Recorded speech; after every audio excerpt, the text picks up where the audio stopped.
And we're live. Yeah. Reasonable facsimile thereof. I'm moving Jeff. now, You are moving now. so I'm alive. Moving your head, right? Is that what we're discussing? I'm alive. I'm going to put the link in the chat, pin it to the top.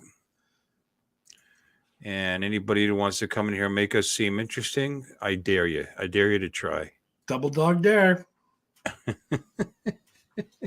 So, how was your Easter? Non-chocolatey. I did have an oof this morning.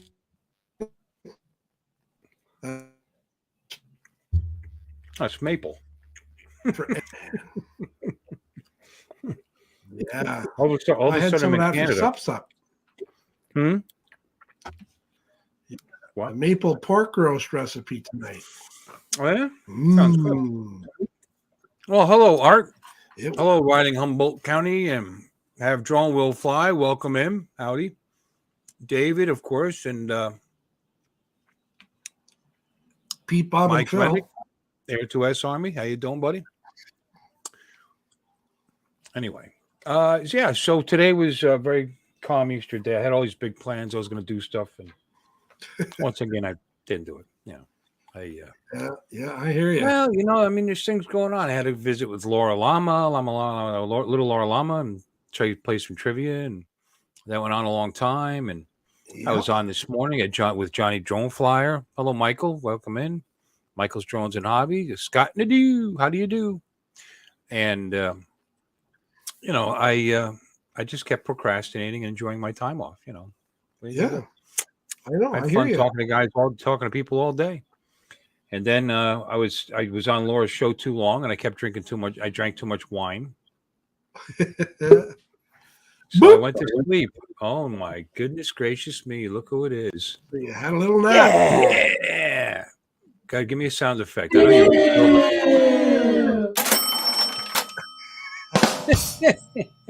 yeah, that's right. You're mad.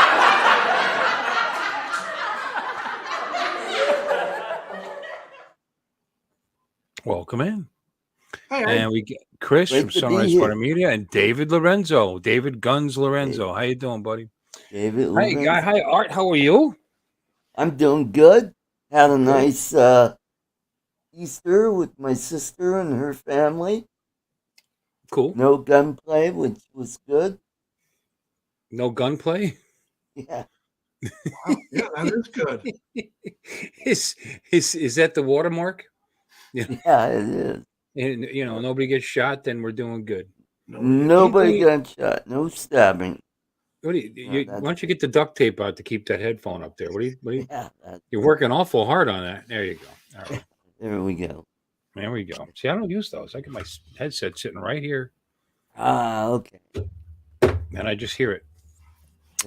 But anyway. And there's no echo. No, it's amazing. No echo. I don't know how that works. But it's good. Or we talk like this. You Oompa Loompa. I said come on in and try to make it interesting.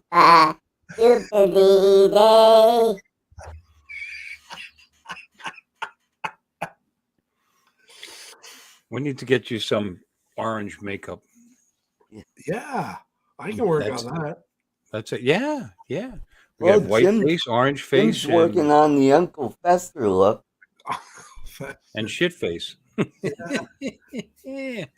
So Uncle Fester's younger days. We had hair. How you doing? Hanging with JD. Good to see you, JD. Johnny Drone Flyer. Drone. All my favorites right here. Hey, Johnny, I just watched your video, your Easter video. Good job. Looks good. I'm sorry. Talk amongst yourselves.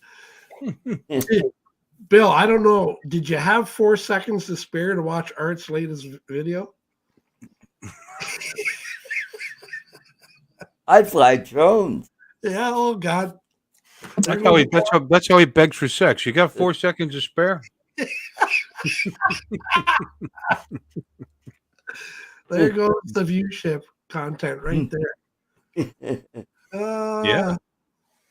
Yeah. Who let So the- anyway, but I did manage to pull my bike out of the garage. Went for a ride Cool. on the Harley. Finally, it's been months. I wasn't sure I'd remember how to do it. It's funny, you go too long, and I wasn't comfortable at first. I was kind of tense and a little jerky at the reins, but relaxed after about half an hour. I went for a good ride. Wow. Yeah, it was nice weather.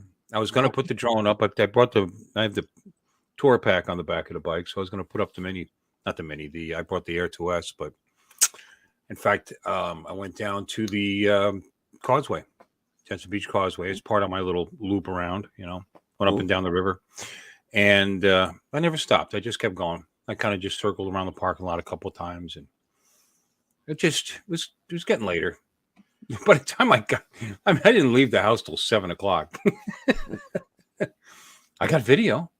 I should have gotten video earlier, but I haven't even reviewed it. A Harley model. She's blonde and tall. Oh, what model Harley? Gotcha. Harley models are generally tall and blonde. I have an 07 Ultra Glide Classic. Ultra Classic, whatever. Electra Glide Ultra Classic. Say it right, Bill. I've had it for a while. Yeah, My Johnny's grandfather rode an Excelsior motorcycle. A what? Excelsior! Excelsior. Say it right now. With the echo. Excelsior! Love it. Perfect. Yep. That's perfect. I think that's the one he rode that knocked his teeth out when he ran into the back of a truck that stopped. I hate when that happens. I hate when that happens. Yeah. I like having my teeth. Yep. Wow. He knocked his teeth out. Yeah, I think he was 16 or 17 when that happened. I'm sorry to hear that. Yep. Was he using his teeth for anything important, or? No, just stopping his face from smacking into the back of the truck. Yeah, let me see. You know what? I know what his. Let me see. Do I have a good shot of it? He did a lot of close-ups. Here's a decent shot. Oh, how come? Why is it got to be so long? Why? That's what she said. Oh, I'm trying to get. I'm gonna cancel. Hey, are you kidding? Impossible. Holy smokes. Wow. Hey. Howdy. Look what's behind me. I know you got a nice totem pole thing going on there. About 75 feet right there. I've seen that in your videos, right? Yeah. That's sweet. It's a lot bigger in person. That's what she said. That's right. Well, that's what we say. Us poor white boys. Look Let's get over to the center of it here. at that. Chris, it's been so long you've been on my show. I forgot what you sounded like. How's that? That's very cool. Cool. Carve your initials in it. Oh, yeah. That's a good idea. Well, What? Let's get the knife out here. Can't we do it? Oh, there you go. I can't reach the wood. Oh, that's what she said. It's all metal at the bottom. Yeah, I guess people would actually do something ridiculous like that, especially Canadians. They're disrespectful. Oh, like What? clowns? Hey, Okay. it's not a Chevy Chevette. We're okay. Okay, guys, I'm heading home. I'll catch you on the live stream at the house. Okay. Yeah, but I wouldn't do that for you because your connection here is spectacular. When you That's get what I'm back to the house, it's going to I'm- fall to shit. I'm using the phone right now. Yeah. Yeah. We'll be Crappy here. Wi-Fi. That's very cool. Well, you should share your cell connection, and just use that because you're spot on. You only get so much hotspot though. I'm not quite sure how that works yet. All right. Very cool. Thanks for sharing that, man. That's awesome. All right, man. I'll catch you guys in chat. Okay, sounds good. Okay, bye. Bye. That was I had a girlfriend that had a hot spot, but that was just menopause. You got to start going out. Thank you. Okay. Younger girls then, Art. Younger girls. Pre-meno. What? Pre-menopause. Oh, look what I did. I turned off my background. That's terrible. Yeah, you did. yeah. I got a green sheets are my delight. Let me see. Now I was going to put Johnny's bike up as my background, but the shape of the picture, you wouldn't get you wouldn't get a good enough shot of it. So we'll just do that one for now. My There bike. you go. Yeah. However, I can share it because Johnny's got a beautiful bike. Does that sound strange? Who? Which Johnny? Johnny Drone Flyer. Oh, He put the model of his bike in there. He's got a 2019 Street Glide. You know, my bike's long in a tooth. He's got a much newer bike than me. naturally, And- Kenny wants to know if you're getting on the roof tonight. No, the roof is on fire. Fire! That's not a real Harley. There's no oil stain underneath it. That stopped a long time ago. That's the previous models. They don't do that anymore. That's not since friggin' Panhead make fun of my Harley. What's going on tonight? I don't know. What's going on? We're on. You're on. Yeah. I'm looking we're up. on. Let me see. I'm going to show a picture of Johnny's bike. I think it's very nice. Johnny, are you still considering selling your bike? Because I can't afford it. Documented. Where did I put it? He sent you a picture of his bike? Yeah, long time ago. We're close. We're tight like that. Yeah. Pretty tight because he didn't send me a picture of his bike. Oh, again, it was a long time ago. Oh, this is why. It's because it goes this way. All right. We'll share that.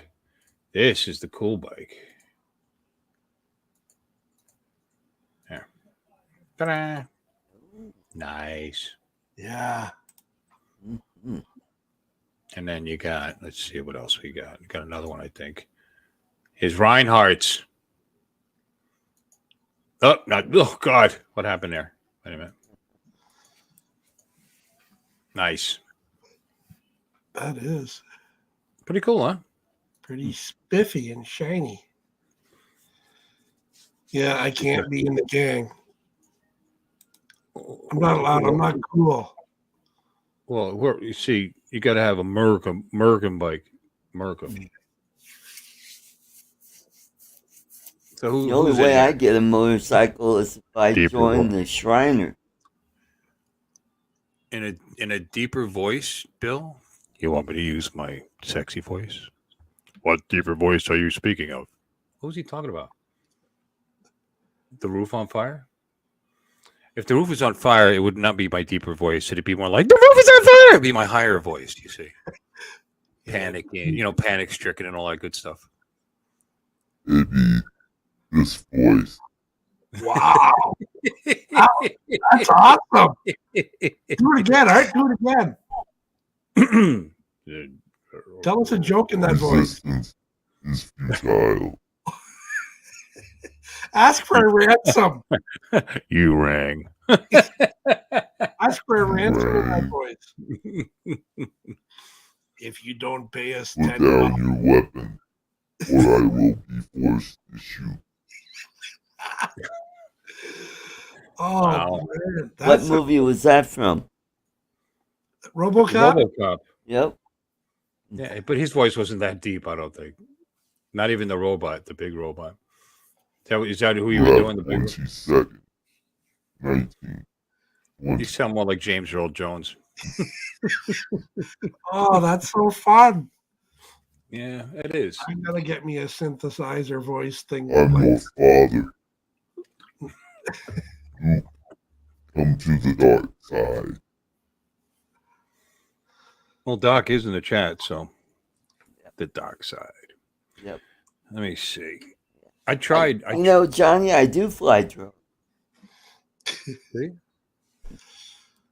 Do you? Do you really? Mm-hmm.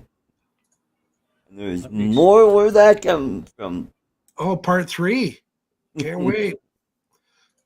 Make sure you set it up as a premiere so I can stop. Hey, Maddie. Everything I'm doing so I can wait for your video. Yeah. And get you in suspense. What's he going to do this time? What drone is he going to use? What color shirt is he going to wear? Oh, Yeah. 2 different shirts. I'll grant you that. Huh? Huh? Sorry. I think the phrase is "Pardon me, boys." I didn't. Huh? I wasn't listening. I know. You guys got it covered. You don't need me. I just took a day off to watch that video art. The whole day. What video? The hell kind of video is that? Oh, the 4 seconds. Is that what you were talking about? What was that? What do you guys do? I haven't seen it yet. Oh, I haven't had the time. Huh? Oh my God. Well, you don't have the time. 4 seconds. Come on. What kind of friend are you? 4 seconds. And 7 seconds for part 2. That's 2 in French. Who's in here? Maddie? Hey, Maddie. Got Doc. I'm not commenting. We got Flying Flynn. Hi, John. I miss anybody? So, Bill, did you have pancit for Easter? No. No? Why would I have pancit for dinner for Easter? Why? You're married to a Filipina. I know, but she makes pancit bihon, and she hasn't made that in a long time. So, what she made was a interesting salad because she watches too much YouTube apparently. But it's got it had mango and avocado and cherry tomatoes. Had some little bit of jalapenos in there, with a little spice, and some all the stuff Ken Heron won't eat. And a little okay, and some olive oil, and it was actually really nice and fresh and Olive delicious. oil. Yes. Yeah, bye. Bye. So she made that, and she made a bunch of schmutz, which is that's what I call peppers, onions, mushrooms, stuff like that, to go with the kebabs that she made. Oh. She marinated some pork and some beef, and made some nice kebabs on the Weber. You didn't have any lunch on? I ate very well, actually. I ate very well. Is that traditional Easter? Probably not. I asked her if she was going to make lamb when she told me she was making kebab. Do I like lamb? So, okay. We won't have lamb. It tastes, what did she say? It doesn't matter. Too gamey for her. Lammy. It tastes like lammy. Yeah. It was bad. Bad. It tastes nervous. Let me see. It was ew. Our men are men and lambs are nervous. Brant Dariels, hi Gary, good to see you. Welcome in. Chris Hope. Chris is here. Hey, Chris. Hello. Anybody in there? Fly? Hello. Yeah, I want you guys. I'm going to prove that I actually took my bite because I know you don't believe me. Oh, I believe you. I'm just jealous. Of what? Of me? Riding a bike. Yeah. Right. Those cool shades. Those are actually Oakleys, ladies and gentlemen. Okay, you ready? I don't know. Tell me if you can hear it. And just so you know, I haven't reviewed this. This is just straight from the phone to you, fresh from the farm to your plate. So there could be swearing. I don't sit on it because I finally decided to go for a ride, and here I am. I just took a nice long ride. I went. Can I? All right, stop. Why? You know, I got to get this thing to stop being backwards.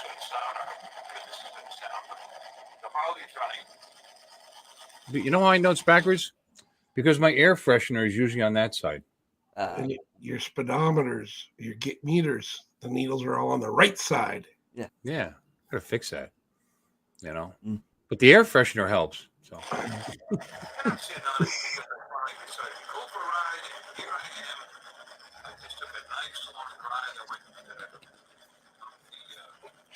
By the way, Bill, how's your foot doing? I didn't know if you could hear or not, but look at him. Apparently he didn't hear you, Art. How's your foot, Bill?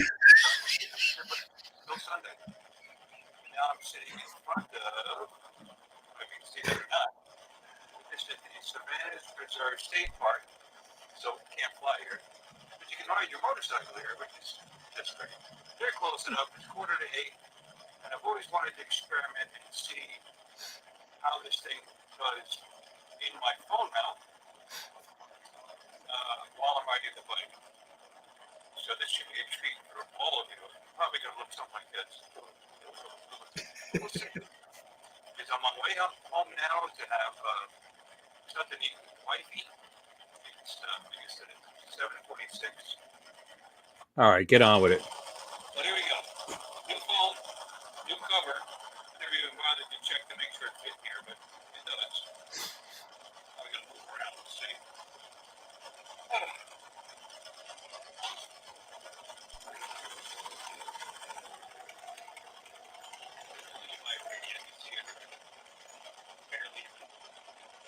What a great video. I was just curious. See, you guys are seeing this with me for the first time.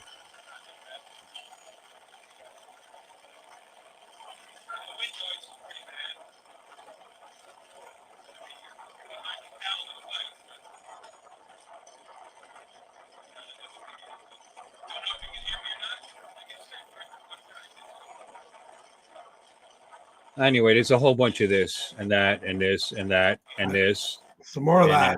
And some of that and some of this. Not as bad as I thought. The shaking's not as bad as I thought it was going to be. Yeah. Let's head on down to the Winn-Dixie. You need an Osmo Pocket. Oh, there you go.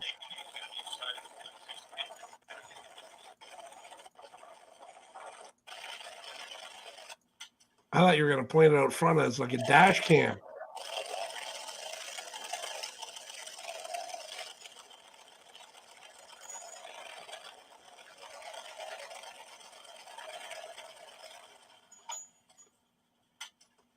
And that's it.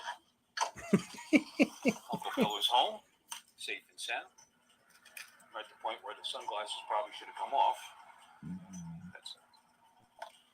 brought the other ones there in the back.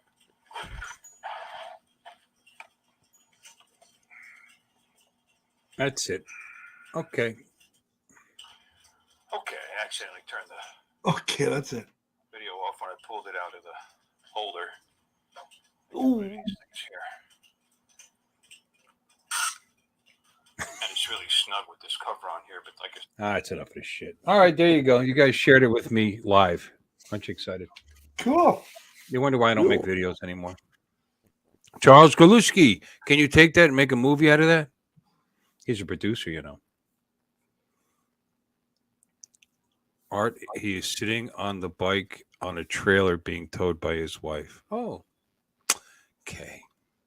Ha ha. You forgot the ha ha ha. You know, it's a good thing because I wouldn't have known that was a joke. So, you know, you got to label things. Ha ha ha. Just to let people know. You Funny. can say, Ha ha ha. you say the meanest thing you want in a text and just put LOL behind it. And it's okay. Forgiven. Yeah. Exactly right. You know, Speaking of that, I guess I could do this. Art, do you have anything funny to say? Perfect. But No, but what I wanted to ask you was, how is your foot doing? Where you burned Which one? yourself? Which one? My left foot? My right? Oh, my burnt foot? Much better, Sure. actually. I'm still wearing the pack on there, keeping it clean and dry because the old skin hasn't fallen off yet. And I don't notice it so much for the most part, but if I'm on my feet a lot, it starts to feel like it's been stretched over a, barbecue pit. But for the most part, it's good. Thank you for asking. And my other foot's good too. Just so you know. Ladies and gentlemen, it's time for some real humor. Uncle. hi, everybody. I'm Uncle Extra Medium, and welcome back to my channel, where I tell jokes. No. They're pretty bad. Well, some are pretty dirty, and some are really, really bad. And that's why I have to put a disclaimer. So here it is now. This program is rated PG and may contain mature subject matter. Viewer discretion is advised. I went to the zoo to watch the monkeys jerking off. And then I went to watch the crocodiles. I was still jerking off. I caught my wife in bed with my best friend the other day. My buddy said, "What did you do?" I said, "I told her to get the hell out." Yes. And then he asked me, "Well, what about your friend?" I looked him straight in the eye. I said, "Bad dog."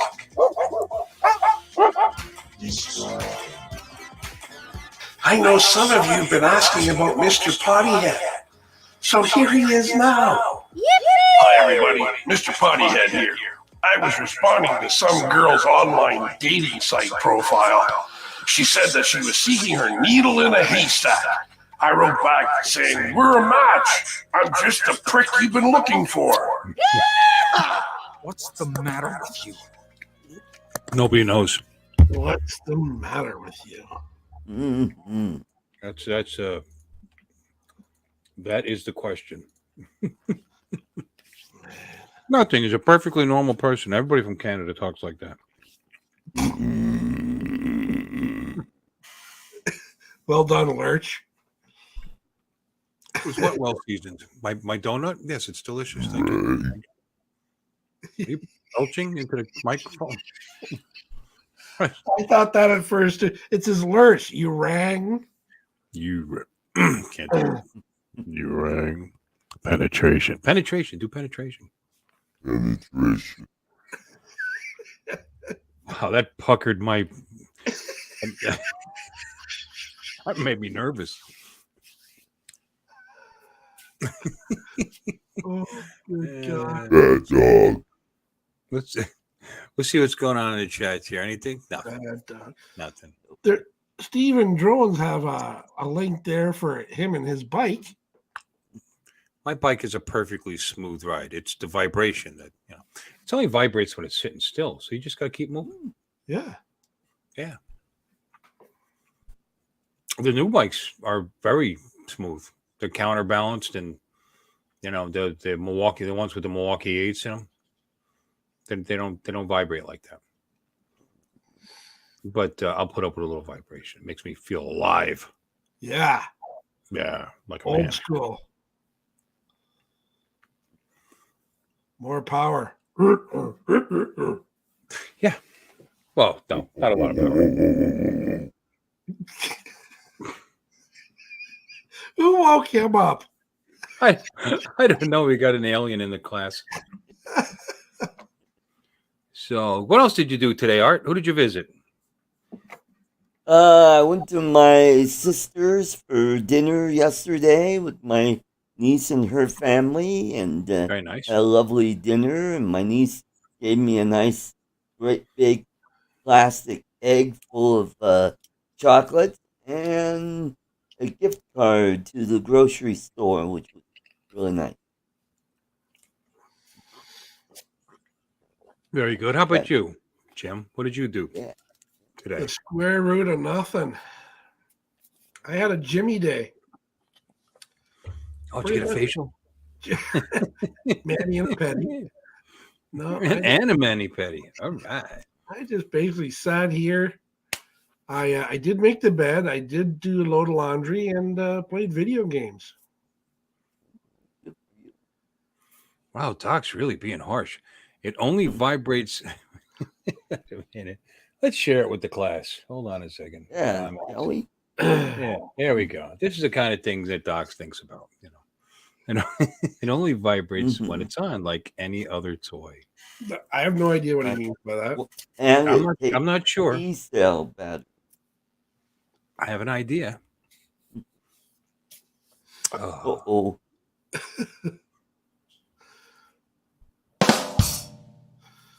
One of those toys, like one of those rabbits.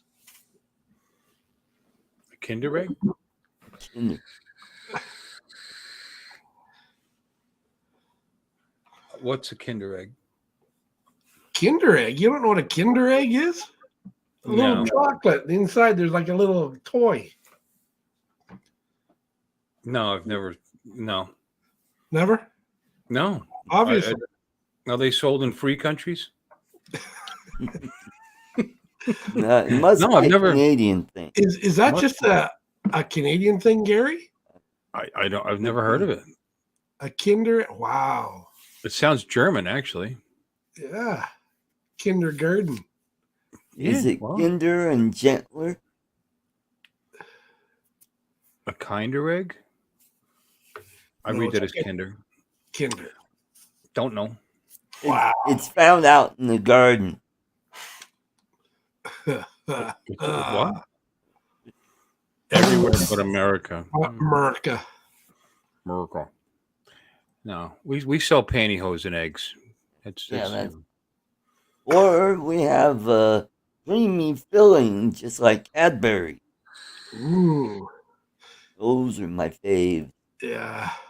They got banned in the United States for health the choking hazard in the Yeah, U.S. 'cause the toys are little, and you give it to a kid, and they put it in their mouth, and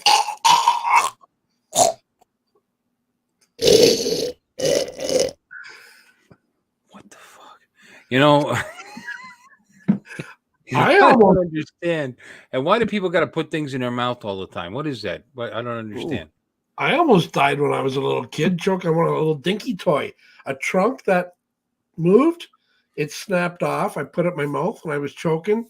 The old man grabbed me by the ankles, and I horked it out. I think they teach you that in life saving classes. Dan, if it doesn't work, hang them out a window. Why couldn't you just stuck with the button? Because I put those ones up my nose. Oh, and no peas go in your nose. Go in the mouth. Buttons go in the nose. Oh, Pretty sure you can't give a kid a gun. You're watching too many westerns. You can get him a rifle. Give him a rifle. Yeah. Yeah. or Red Ryder BB gun, carbine Well, axe. they're probably not going to choke on a rifle. Well, unless they're into, something, never mind. Why? You don't usually put them in your mouth. No, well, it's one of those you had to be there. I'm just saying. My dad was a kid. My grandparents gave him a black powder musket. They wouldn't give him a 22 because that was too dangerous. That's the whole They story. gave him a sharp 45-70 where they could load their own ammunition. That's great. They taught him how to use it, I suppose, safely. Yep. They used to go down to the hardware store where they kept the black powder in a wooden barrel, and they filled it up using a brass scoop, fill up a paper bag, and send you off. There was no age restriction. He was 12 years old buying a bag of black powder. A barrel of gunpowder, just like Bugs Bunny cartoon. And what did he and his buddies do? Hey, they made pipe bombs. Have the 3 X's on it. Yep. You made a they pipe had- bomb? They, yeah, they took one of those T-section pipes and they drilled a hole in one of the caps and they filled it up with black powder and they got one of those waterproof fuses and shoved it in there and went down to their favorite fishing hole and lit that, tossed it in there and hid behind a big oak tree and whoosh, all So, these fish floating around on top and they grabbed the biggest ones they could find. so Chris, were you actually born and raised in Texas? Because you're also a vegetarian last time I checked, or a vegan, one of the two. You don't eat meat, so and you've never touched a gut. I'm surprised they haven't kicked you out. What kind of card carrying American are you? Or Texan, at least. He does live in Austin. Yeah, he does live in Austin. That makes What's it the Kind different. of the Berkeley of Texas. Well, how do you shoot it without touching it? I like guns. Do you like guns, Jim? I do. How about you, Art? Oh, I love that. Got Do a you? couple The with me right now. The biggest I've shot's a 22 rifle, but that's it. Oh, really? Wow. What a flip hand. I shot my I shot friend. a 50 caliber flintlock pistol.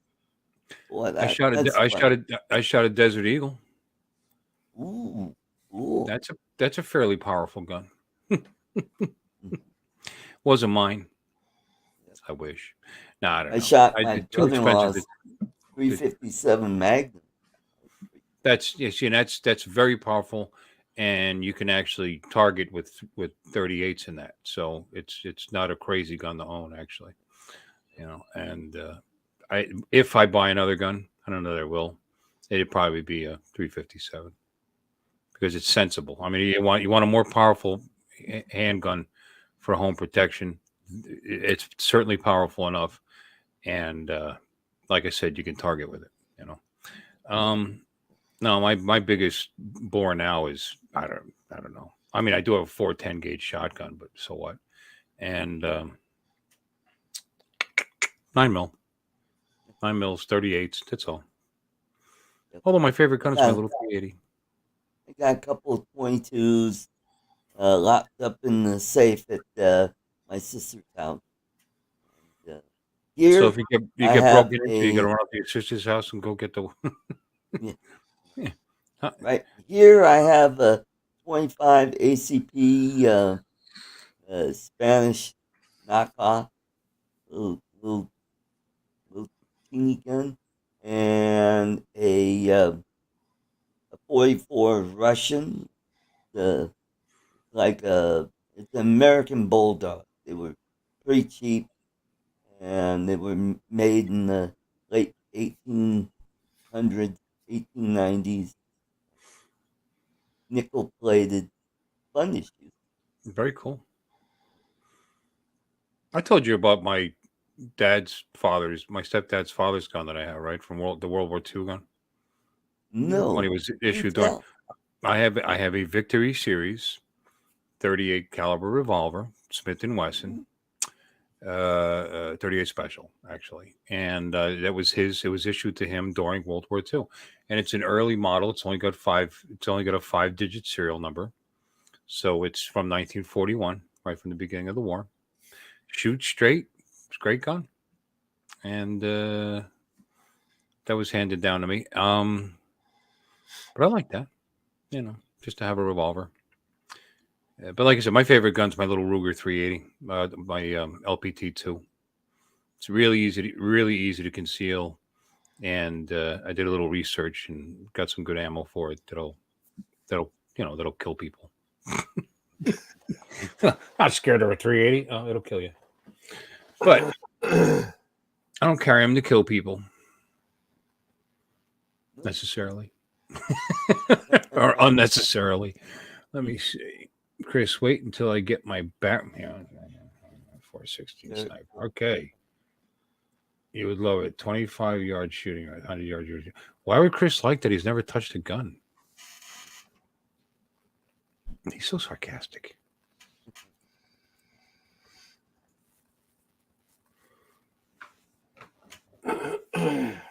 Pistol grip 12 gauge. I did have an SKS for a while. Modified it with to put a scope on it. Had a folding stock. And, Very nice. Got it for $75. Well, now that we've been talking about weapons and shooting people, Merry Easter, Happy Easter, everybody! This is the Easter special. I bet if you go to Ukraine, you could probably find AKs all over the place. Oh no! Oh my God! Yeah, eBay's probably full of them over there, I guess. Yeah, there you go. Oh, hey, look at what I got! I got a javelin anti-tank missile. All right, Hi, Doctor. Don. The thing with the biggest kick I ever fired was a 12 gauge with a slug in it. I guess what, a 44 slug they put in the 12 gauges when we were targeting when I was a corrections officer. And if you didn't hold that just right, boy, I'd knock your shoulder right off. How about them drones? Okay, let's talk about drones. I fly drones. I fly drones too. Look, I got drones sitting here. What did I do with my Air 2S? I took it out of the bike. It's around here somewhere. Probably flew away. We got rumors about that I'm tired of talking about. The Mini 3. Tired of that. The Magic Mini 3 because it's magical. I mean, all the stuff it can do. Magically delicious. Well, it's not even out. It's just it's the best thing since sliced bread. An M60. Look at you. Magically delicious.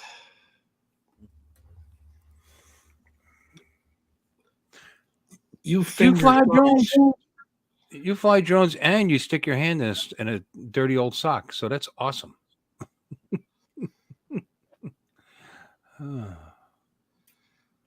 Mini 3 Vapor Edition. Yeah. Time to strap that 389 to the bottom of your drone. No. Not allowed. It's a 380, by the way. Yeah. I have no time to fly my drone. I spend all of my time updating the Fly app. Oh, God, here we go. With frickin' lasers. Yeah. Pew, pew, pew, pew, pew. You know what? I want to get the AR Austin Powers. It has the switch that goes pew and then it goes pew pew and then brrr. Yeah, that's one I want. Okay. So I came in the show with nothing today. So you guys take over, okay? I'm going to kind of take a nap. Who here has tried Biscoff cookies? Ooh, I have on my flight home from Atlanta. I left your whole bag of these in your hotel room. You never touched them. I know. Well, how come? Yeah, but I ate those other things. Those what are biscottis? Yeah, biscotti. Those Yep. They're good. But the Biscoff, what do you think of the Biscoff? So wait, I they were talked good. to you about them. Told her they're great. They've been around forever. That company. I mean, it's an old secret recipe or Bill, whatever. you bought me a Talked it up, whole and you never touched them. But then on the truck way home, full of food. well, that was just junk. So what'd you think of them? You liked them? Yeah, they're good. Yeah. They make other products too. They make like it's like peanut butter, but it's made from this stuff. It's made from this. Apparently good on ice cream. I don't know. You've had the cookie butter. Yeah, that's what I was talking about. Charles, that was pretty good. There you go. So did you just have one donut and it's all gone now? No, I'm eating my second donut. It's right here. Same kind? Yeah. I grabbed them real quick. I wanted a chocolate frosted. These are maple. Like I said, I'm getting my little sense of Canada. Looks more There you go. chocolatey than maple. Hey. Hmm? You need to Oh. get Boston from Oh, Jupiter Donuts. Those. You got the bug now when you say A. Eh? Hey. Eh? Hey. Know what I mean, eh? I don't know what you mean, eh?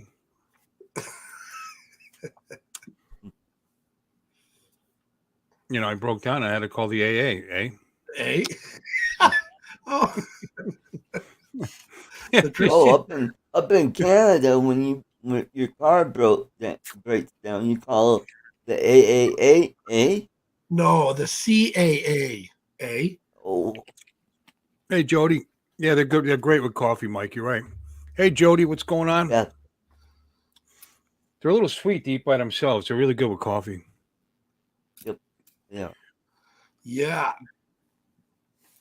Yeah. Canadian maple. Eh? Mm-hmm. Yeah. Yep. Robbie's in here? James, his Canadian neighbors, they're always giving him maple syrup. Yeah, I figured that was a typo, Doc. I know you know the 380 is. Hey, Robbie, I'm sorry I missed you when you came. Is he still here? Robbie's Yep. still here? Yep. All right. Good to see you, buddy. How's Taiwan? Thailand. I don't know, some Asian country. How is it over there? Hot. Taiwan on. Ooh. Started. Ooh. That's not good.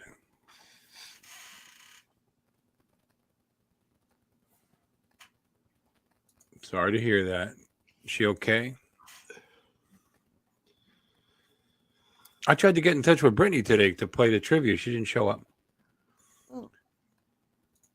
I'm just going to start popping these things in here. I've been doing so much online chatting, and going on other people's shows. I really have nothing. I've run out of things to talk about. I don't know. What's going on? Did I tell you I rebuilt my computer? Yeah, I think I told you that. Yes, you did. we saw that video. Yeah. Huh? That birthday video.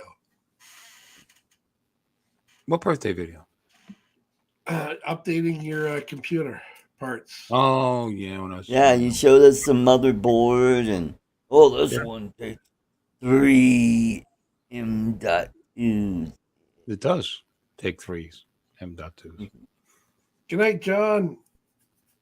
Thanks for stopping in. Good night, John. Hey, good night, John. Thanks for stopping in. Lion Flame Media! That'll wake you up. Yep. Oh, you're gonna fix? Yeah, you're gonna do that yourself, Doc. See what happens when you retire. Are you retired? He's retired, right? When you retire, you dedicate yourself to doing stuff like that to make yourself relevant.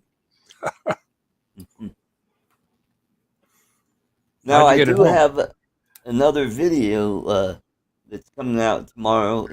Not I fly drone. Well, anyway, it's about an action camera that I bought off the police auction website, and it had an SD card in it with some video and pictures, and you'll see that in the video tomorrow. Is there anything on there you shouldn't show?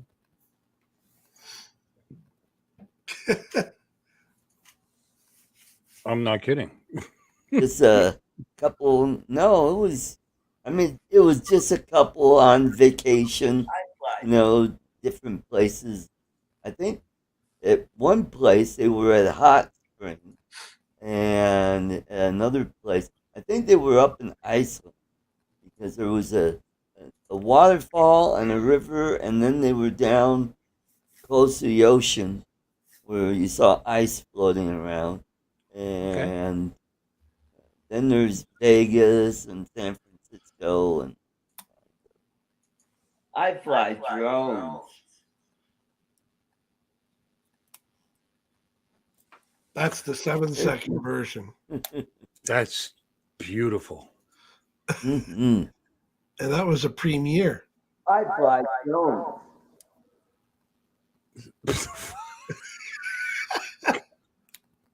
What are you doing with that? Okay. What is there any? Was there any reason? Did somebody tell you you needed 2 more videos on your channel to win a free pot of coffee or something, or what was that? Art, can you explain that? Well, you'll find out. It's kind of an experiment I'm running. Well, here you go. Hidden gem. Yep. That's coming up. A Yep. giveaway. You're giving it away? I'm giving that camera away sometime in May. No candid shots. Nudge, nudge, wink, wink.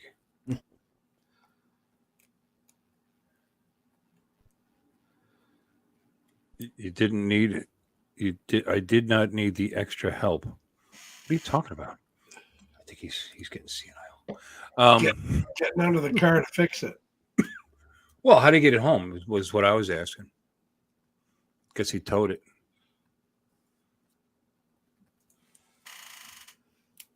Towed. All right, Art. Thank you for that. You've made our lives really, really good. Uh-oh.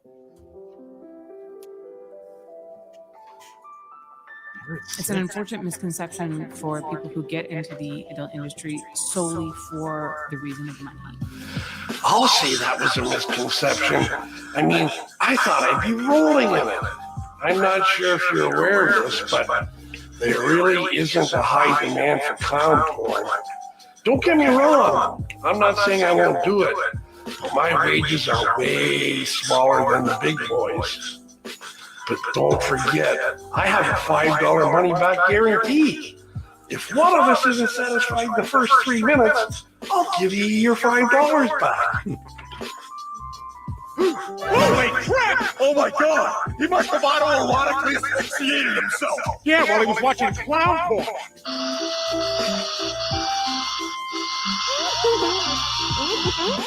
Oh yeah, baby. Oh yeah, baby, you make me so horny! Funny how I'm funny like I'm a clown and amuse you. I make you laugh. I'm here to fucking amuse you. What do you mean funny how I'm funny? The old $5 money back guarantee. I like that. Mm-hmm.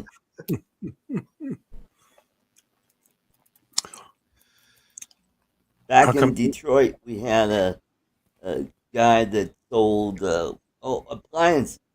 Ollie Fredder Appliance.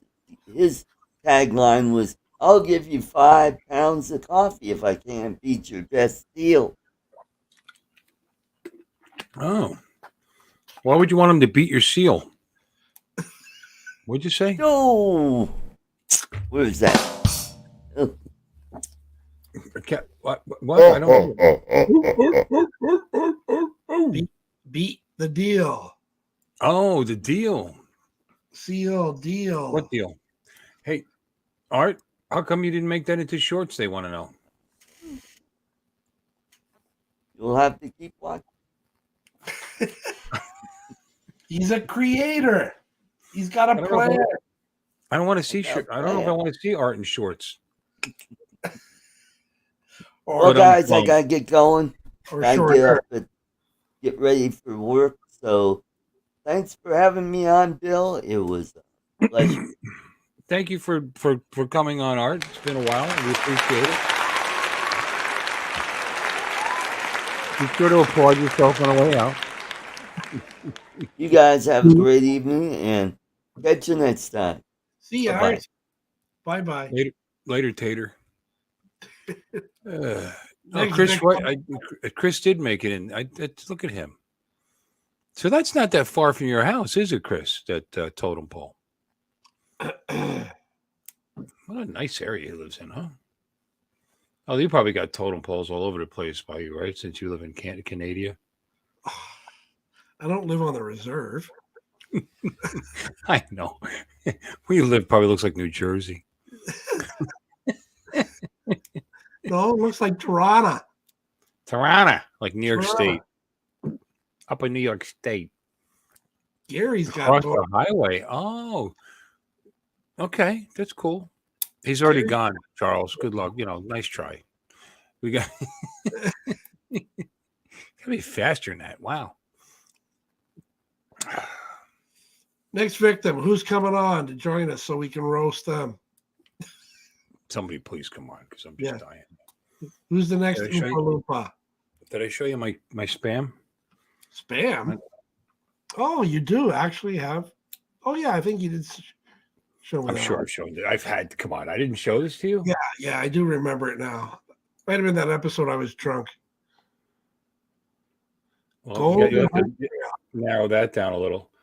The Wicked Spamalot. awesome Spamalot Collector's Edition Golden Honey Grail. Yeah. Yeah. Right. This was given to me by somebody who I believe passed away. He's a nice old fella. There we go. Pretty cool, huh? Collector's Edition. Yeah. And I mean, it's not swelling, so I'm assuming it's still good. And this is best by March 2011. So that's just a little bit old. Yeah. And considering it's probably got a really long expiration date to begin with. Yeah.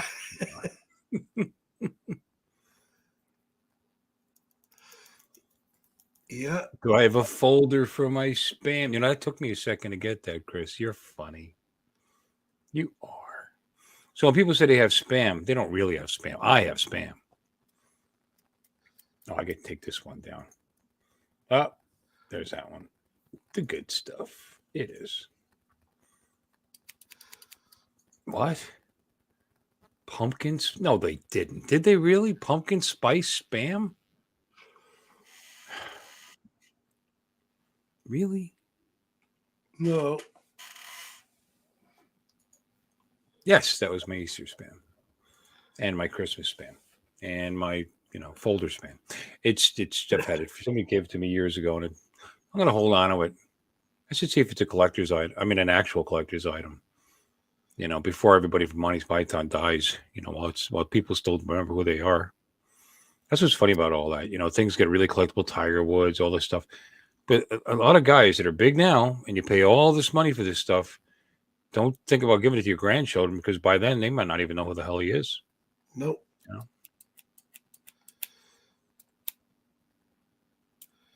Mike. Hey, Mikey. Oh, Robbie's still here. Hi, Robbie. How's things going overseas? How's your wife? Hope she's okay. I heard she was under the weather ways back. Hope everything's good.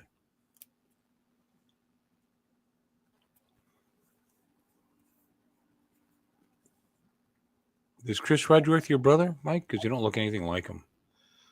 You missed him. He was on the show. Live. Boop. Oh, look who it is, ladies and gentlemen, all the way from Rin Tin Tin. Hey.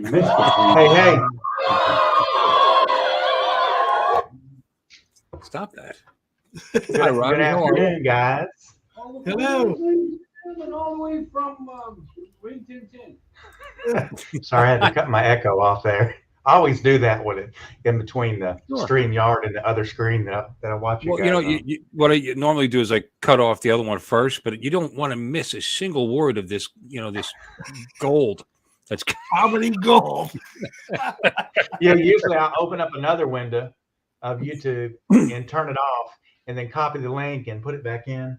Yeah. See if somebody. Yeah, it's raining today. It's been hot as crap here, man. I tell you, I'm counting down the days. My visa stuff will be done June 28th. So probably as soon as July gets here, I'll head home. I got to renew my driver's license. They're like, you can't renew it online again. You got to come in. So I'll be coming home in July and probably stay for 3 months, and then I'll come back here. So, is your wife coming with you? No, she can't. She works for the government here. I always laugh. She works for the revenue department. So she's it's kind of like the IRS. It's a little different here than it is in the U.S. So the offices here have like 3 or 4 officers at work that are government, and then everybody else is like interns. That's just and then the intern has to go to school, get a degree, and then they can apply to be a government officer. And that's how they run the government here, for people paying their taxes for businesses and all. So she's been here for like 22 years at this job. So she's got 3 more years to retire. And with that, she'll get 80% of her pay and keep her benefits. And having an 85-year-old mother, I told her, I don't want to have to, if she gets sick, go into savings to pay medical bills, when you can just keep your benefits. So she's going to go ahead and work the next 3 years. And then after that, we'll come back to the U.S. and live 6 months there and 6 months here and just bounce back and forth. I like it here. It's great. And everybody seems to be excited. Oh, it's great. I love Thai food and all this. Let me tell you, you don't love Thai food for breakfast, lunch, and dinner.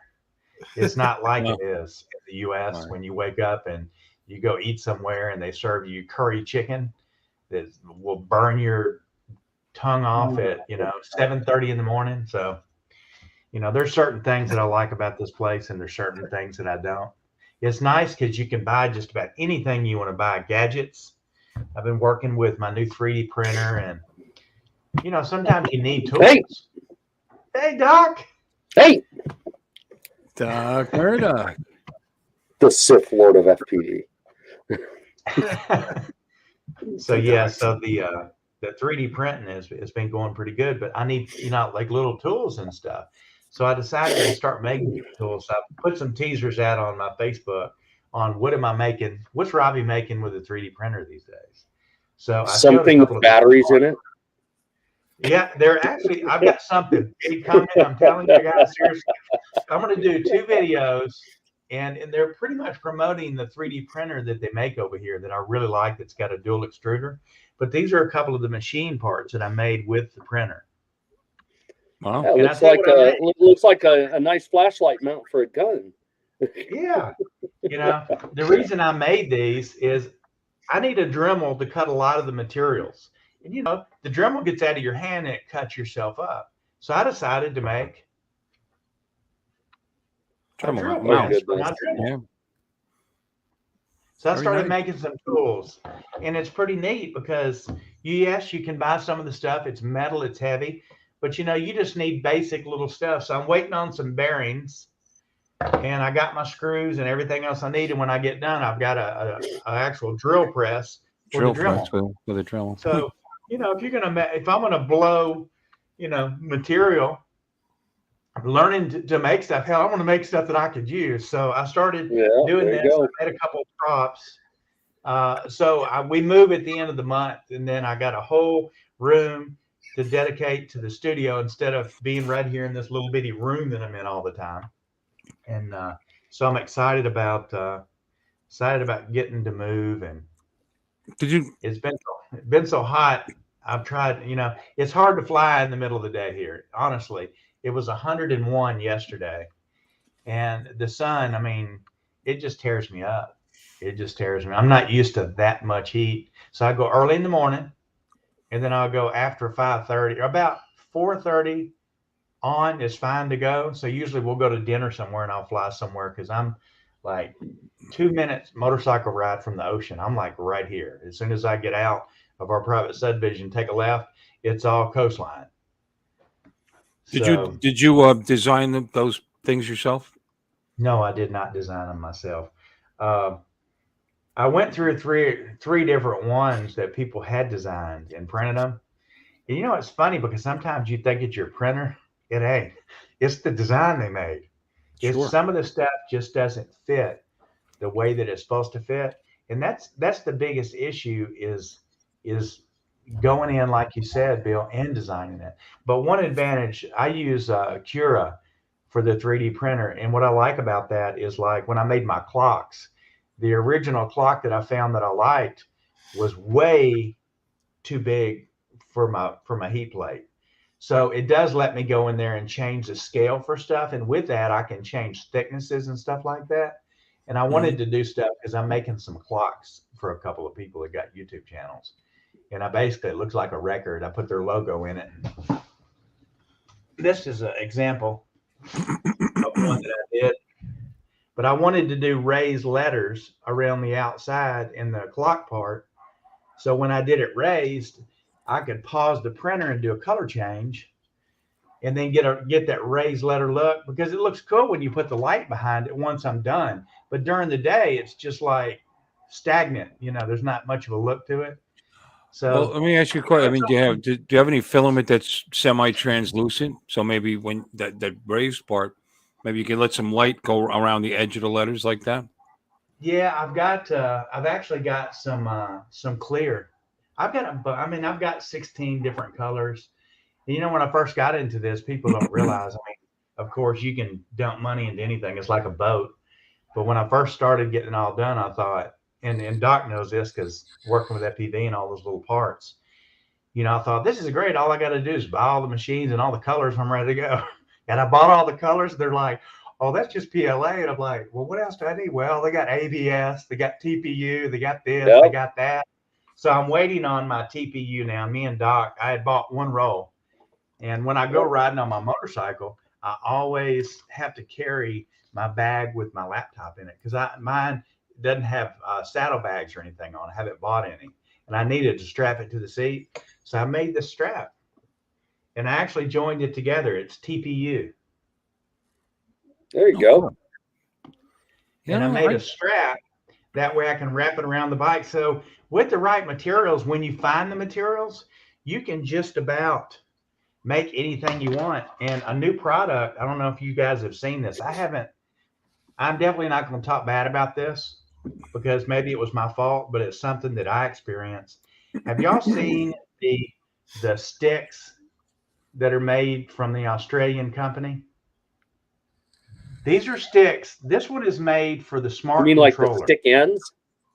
Yeah. The stick actually unscrews, and here's how it works. It's 3 parts. You got a base, which is made TPU. You've got a shaft that's got a smaller thread on the end that screws into the controller, a longer one, a cap, which caps on the top of this.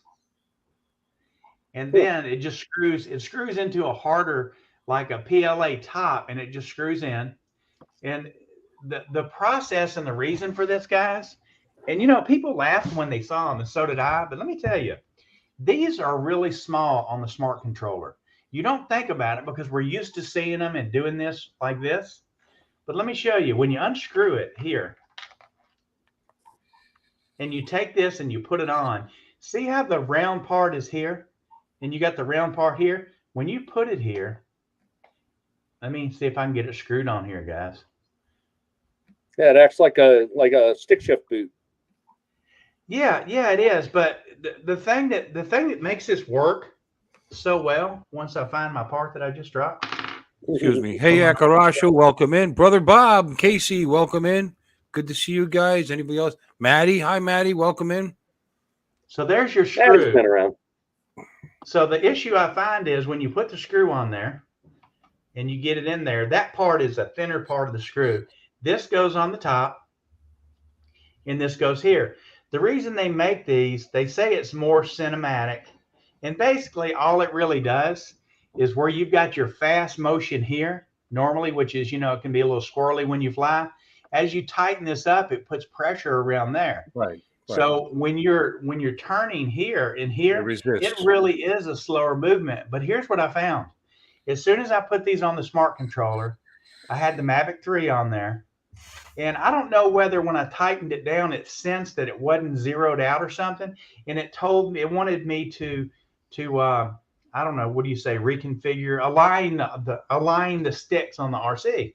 It said, you can't fly, you need to do this. So I'm trying to adjust it. Well, here's the deal. You have to push it up to 100, down to 100, left to 100, right to 100. The piece of metal that screws in there is so much thinner. My right one snapped, and I was like, damn. And I mean, I waited a while. It is an awesome design, and you can tighten it up to make it up and down. But the issue, number one, I feel like long period of time, it could strip this part out. It should have a helicore in it, the top part. The second part, I'm not sure. But the big thing is when you get ready to put this in your bag, it's not as easy as taking your stick off one piece and putting it somewhere. You got 3, 4 pieces now. I'd be a little concerned about it pulling up on your controller.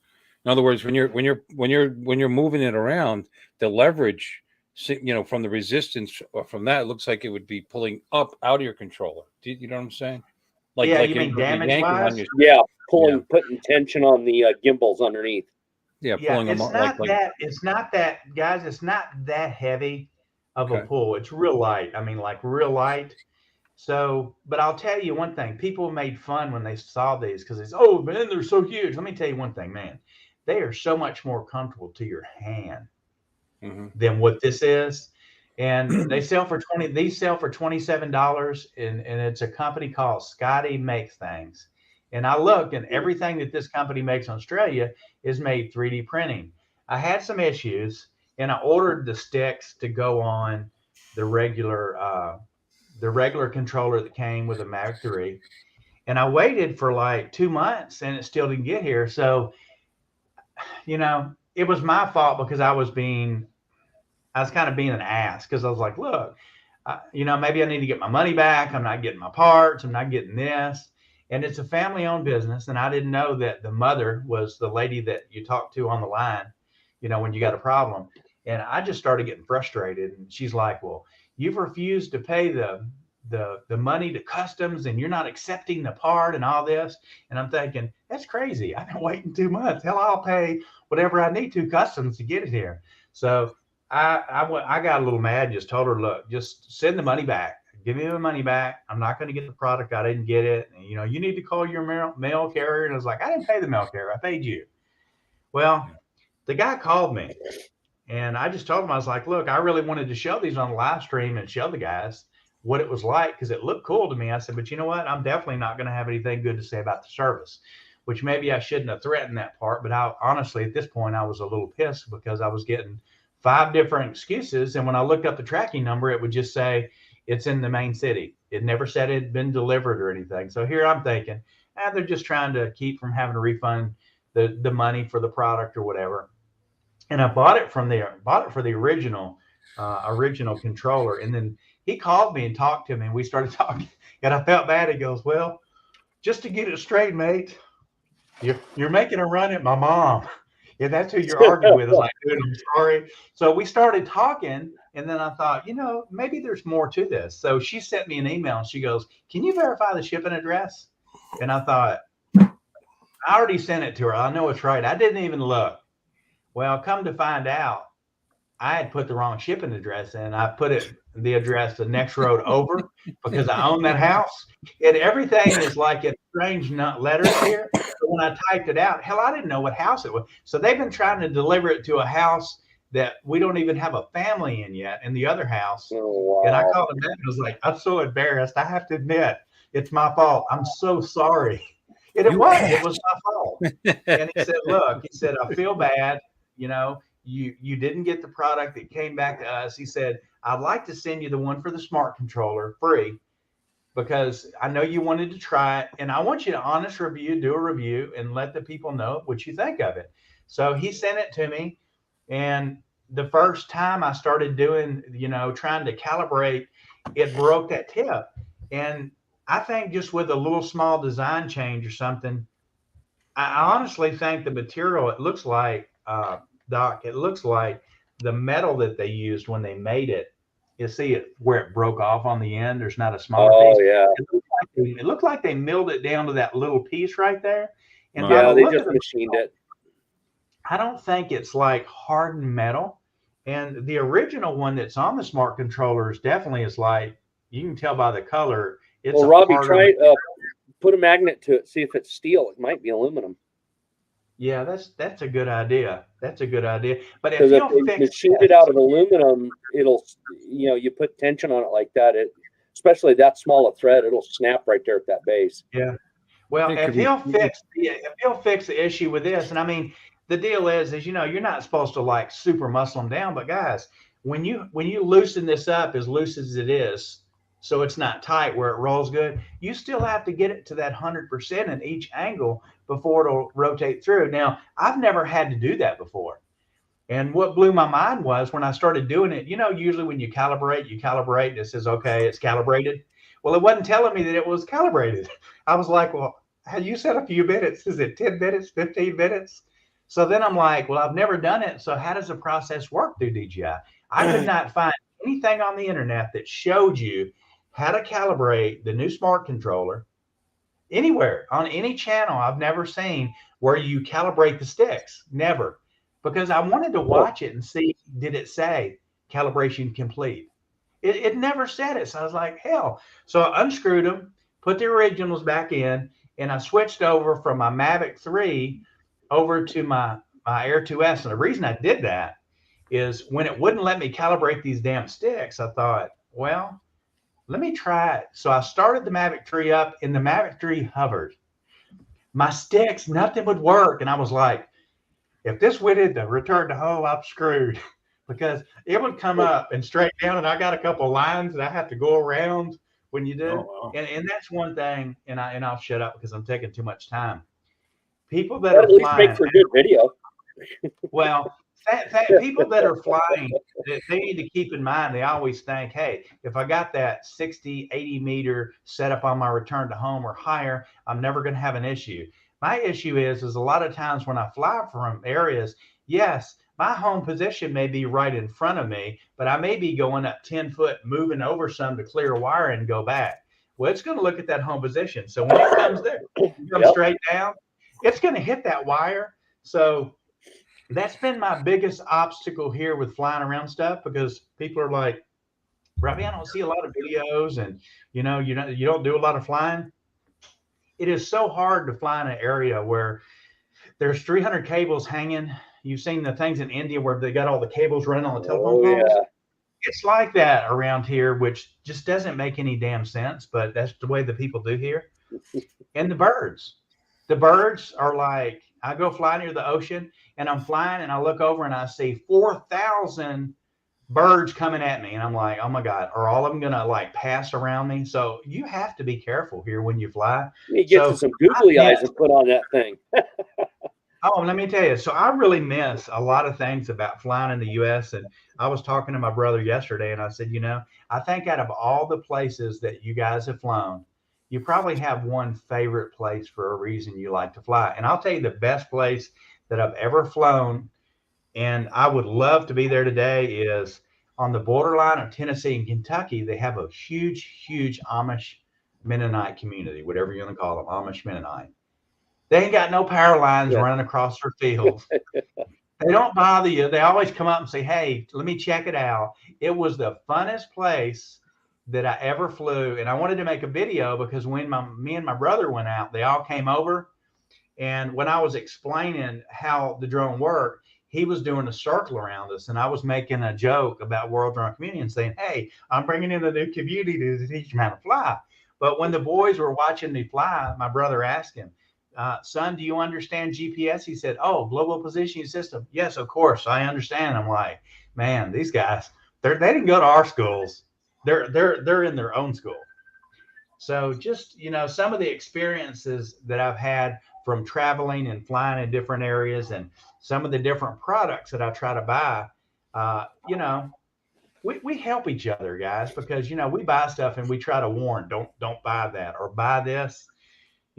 All I can say is if you're buying something from some of these companies, don't be so hasty. You don't get something and blame the company, because it was my fault and I was rude about it. Try not to yell at their mother. Yeah, exactly. I felt bad. And I told the guy, I was like, you know what?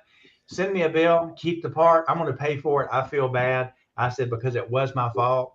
And I said, you called me from Australia to talk to me for 20 minutes about this issue, about how we're going to resolve it. And I said, as a business owner, for you to be able to do that, it makes me feel good. And then as I started looking at everything that he makes, I was like, this dude's 3D printing everything. He's got it's a big company. It's called Scotty Makes Stuff. Scotty Makes Stuff. And he makes he makes a Z-axis stabilizer too. He makes some. He actually makes for this. It's the one where you put the GoPro on it, and you can walk up, and as you walk, the GoPro will stay stationary as you walk in your pacing. So it's the Z-axis. he makes one of these for the pockets, and as it locks in, and it's got a spring, and it pulls it in like this. So you pick it up and hit a button or something, and it comes out, and you hold this. He makes really good stuff, but I felt bad because I was an ass. I'm definitely not a big YouTuber as far as, I don't have a big name in the YouTube field, but I guess his thought was he definitely didn't want me to share bad information with my group of you guys that do buy stuff, and we do listen to each other. But I think he's got a really, really cool product with his stick, man. It's nice. It fits in your hand better. You're not having to scrunch it down so much like this to get to it. And it's really, really comfortable for $27. Now he's working now. I think they've got it set up now where they actually have products in the US, and I'm going to talk to him because it's probably on Amazon, but I love the stick for the smart controller. It's so much more comfortable to your hand compared to what the little one is. But the issue again is I think that it may make people have to recalibrate the controller. And if that's the case, and you got to get it to 100%. And when you travel, we always usually have to take these damn sticks off anyway to get them in our cases. Well, now we've gone up 3 times the height. So either he needs to make a cover, like the other controllers have to protect it. But honestly, dude had a great idea with this because it is comfortable to fly. So that's my piece. That's all I'm gonna say. But I was an ass, and I felt bad about it afterwards because usually I'm like the easiest guy that doesn't get upset and mad about stuff. But I feel like when somebody is blatantly telling me a lie, because they said this, and this, I'm like, oh, who told you? Your local mail people. I'm like, well, who? Tell me who the local mail people are. What company did you call? Oh, well, it's whoever they are. And I'm like, well, they didn't even check that. So I just felt like that I was being misled, and I wasn't. You clearly still feel guilty because you've explained this. You've explained it. I do. I feel guilty because you got it. You're an ass. Okay, speaking of helping people and supporting people and FPV flying, ladies and gentlemen, let's share this. Maddie's Drone World. Hi, Maddie. Hi, Maddie. Hi, Maddie. That's a private joke. We have Maddie's Drone World here, and he's going to be diving for the first time, and he's doing it with his Nazgul Evoque. Are you ready? Uh-oh. Here we go. Maddie, is there a splat at the end? Never had a lot of shit come easy. Had to work hard, struggle just to. Nope. I mean, we're all here for the crash, right? What crash? Well, this isn't NASCAR. Let's stop at the bottom. Here we go. Look at you. Well, that's even worse. There's water there. Yeah, that's what I was going to say, or a sudden splash at the bottom. All right. Speaking of water at the bottom, there might have been a little trickle in Maddie's shorts just now. Yeah, I'll bet. Pucker 10. It might have hit an 11 for him there.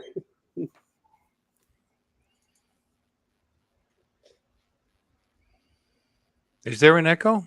Did somebody say echo? No. I don't hear anything. You've got the audio down on the video. Yeah, I turned it down. Yeah. I'd rather not have to. I know they're not real strikes, but I don't like them. Well, see, if Maddie would use, Epidemic sound because it's not crap, Epidemic is actually gives me hits. Really? Yeah. How's that possible? Because I don't have a license to it. But you don't subscribe to it? No. No. No, the music. I use the music on. If I use music, I use the music on. Oh God, what's the software I use for video editing? Somebody help me. I can't remember. Resolve. Filmora. Okay. Filmora gives you a lot of free music, and I just use that more than I need.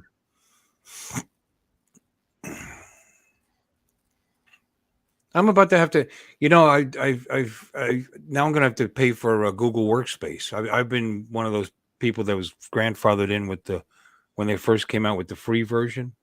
So I have, my email and like that. I mean, I have my own website. I mean, I didn't have to use it, but I set it up so I could easily log in and make accounts and give out email. Anyway, now they finally decided they're going to get rid of that, and I'm going to have to pay $6 a person so it's going to cost me $12 a month for my branded email account with YouTube. Oh, wow. I mean, with Gmail. Now it's like, first 4 months free and then half price for the rest of the year, so it's only $6 a month. But I really not using it for anything. I mean, I'm not really doing the business end of it and all the different things that you can do with it. So it's not really worth it to me. There's Max. So what are they trying to sell you email address, Bill? No, Hey, good catch, Max. no. I use their. Oh, maybe I should. He's talking. Wait a minute. He's gone. Never mind. Very good, Matty. Very cool. No, I use. It's called Workspace. It comes with different apps, different ways to control your employee. If you have employees or you have people working, there's group workspaces where you can work together. Blah blah blah. But and there's all different levels depending on the size of your company, what all the different things you want to use it for. And I always I grabbed a hold of it while it was free, and so why not? So I have my website set up because my name is actually associated with my holding place my crappy WordPress website. But I have all my MX pointing at Google. So I just bounces from there, and then I just use Google servers.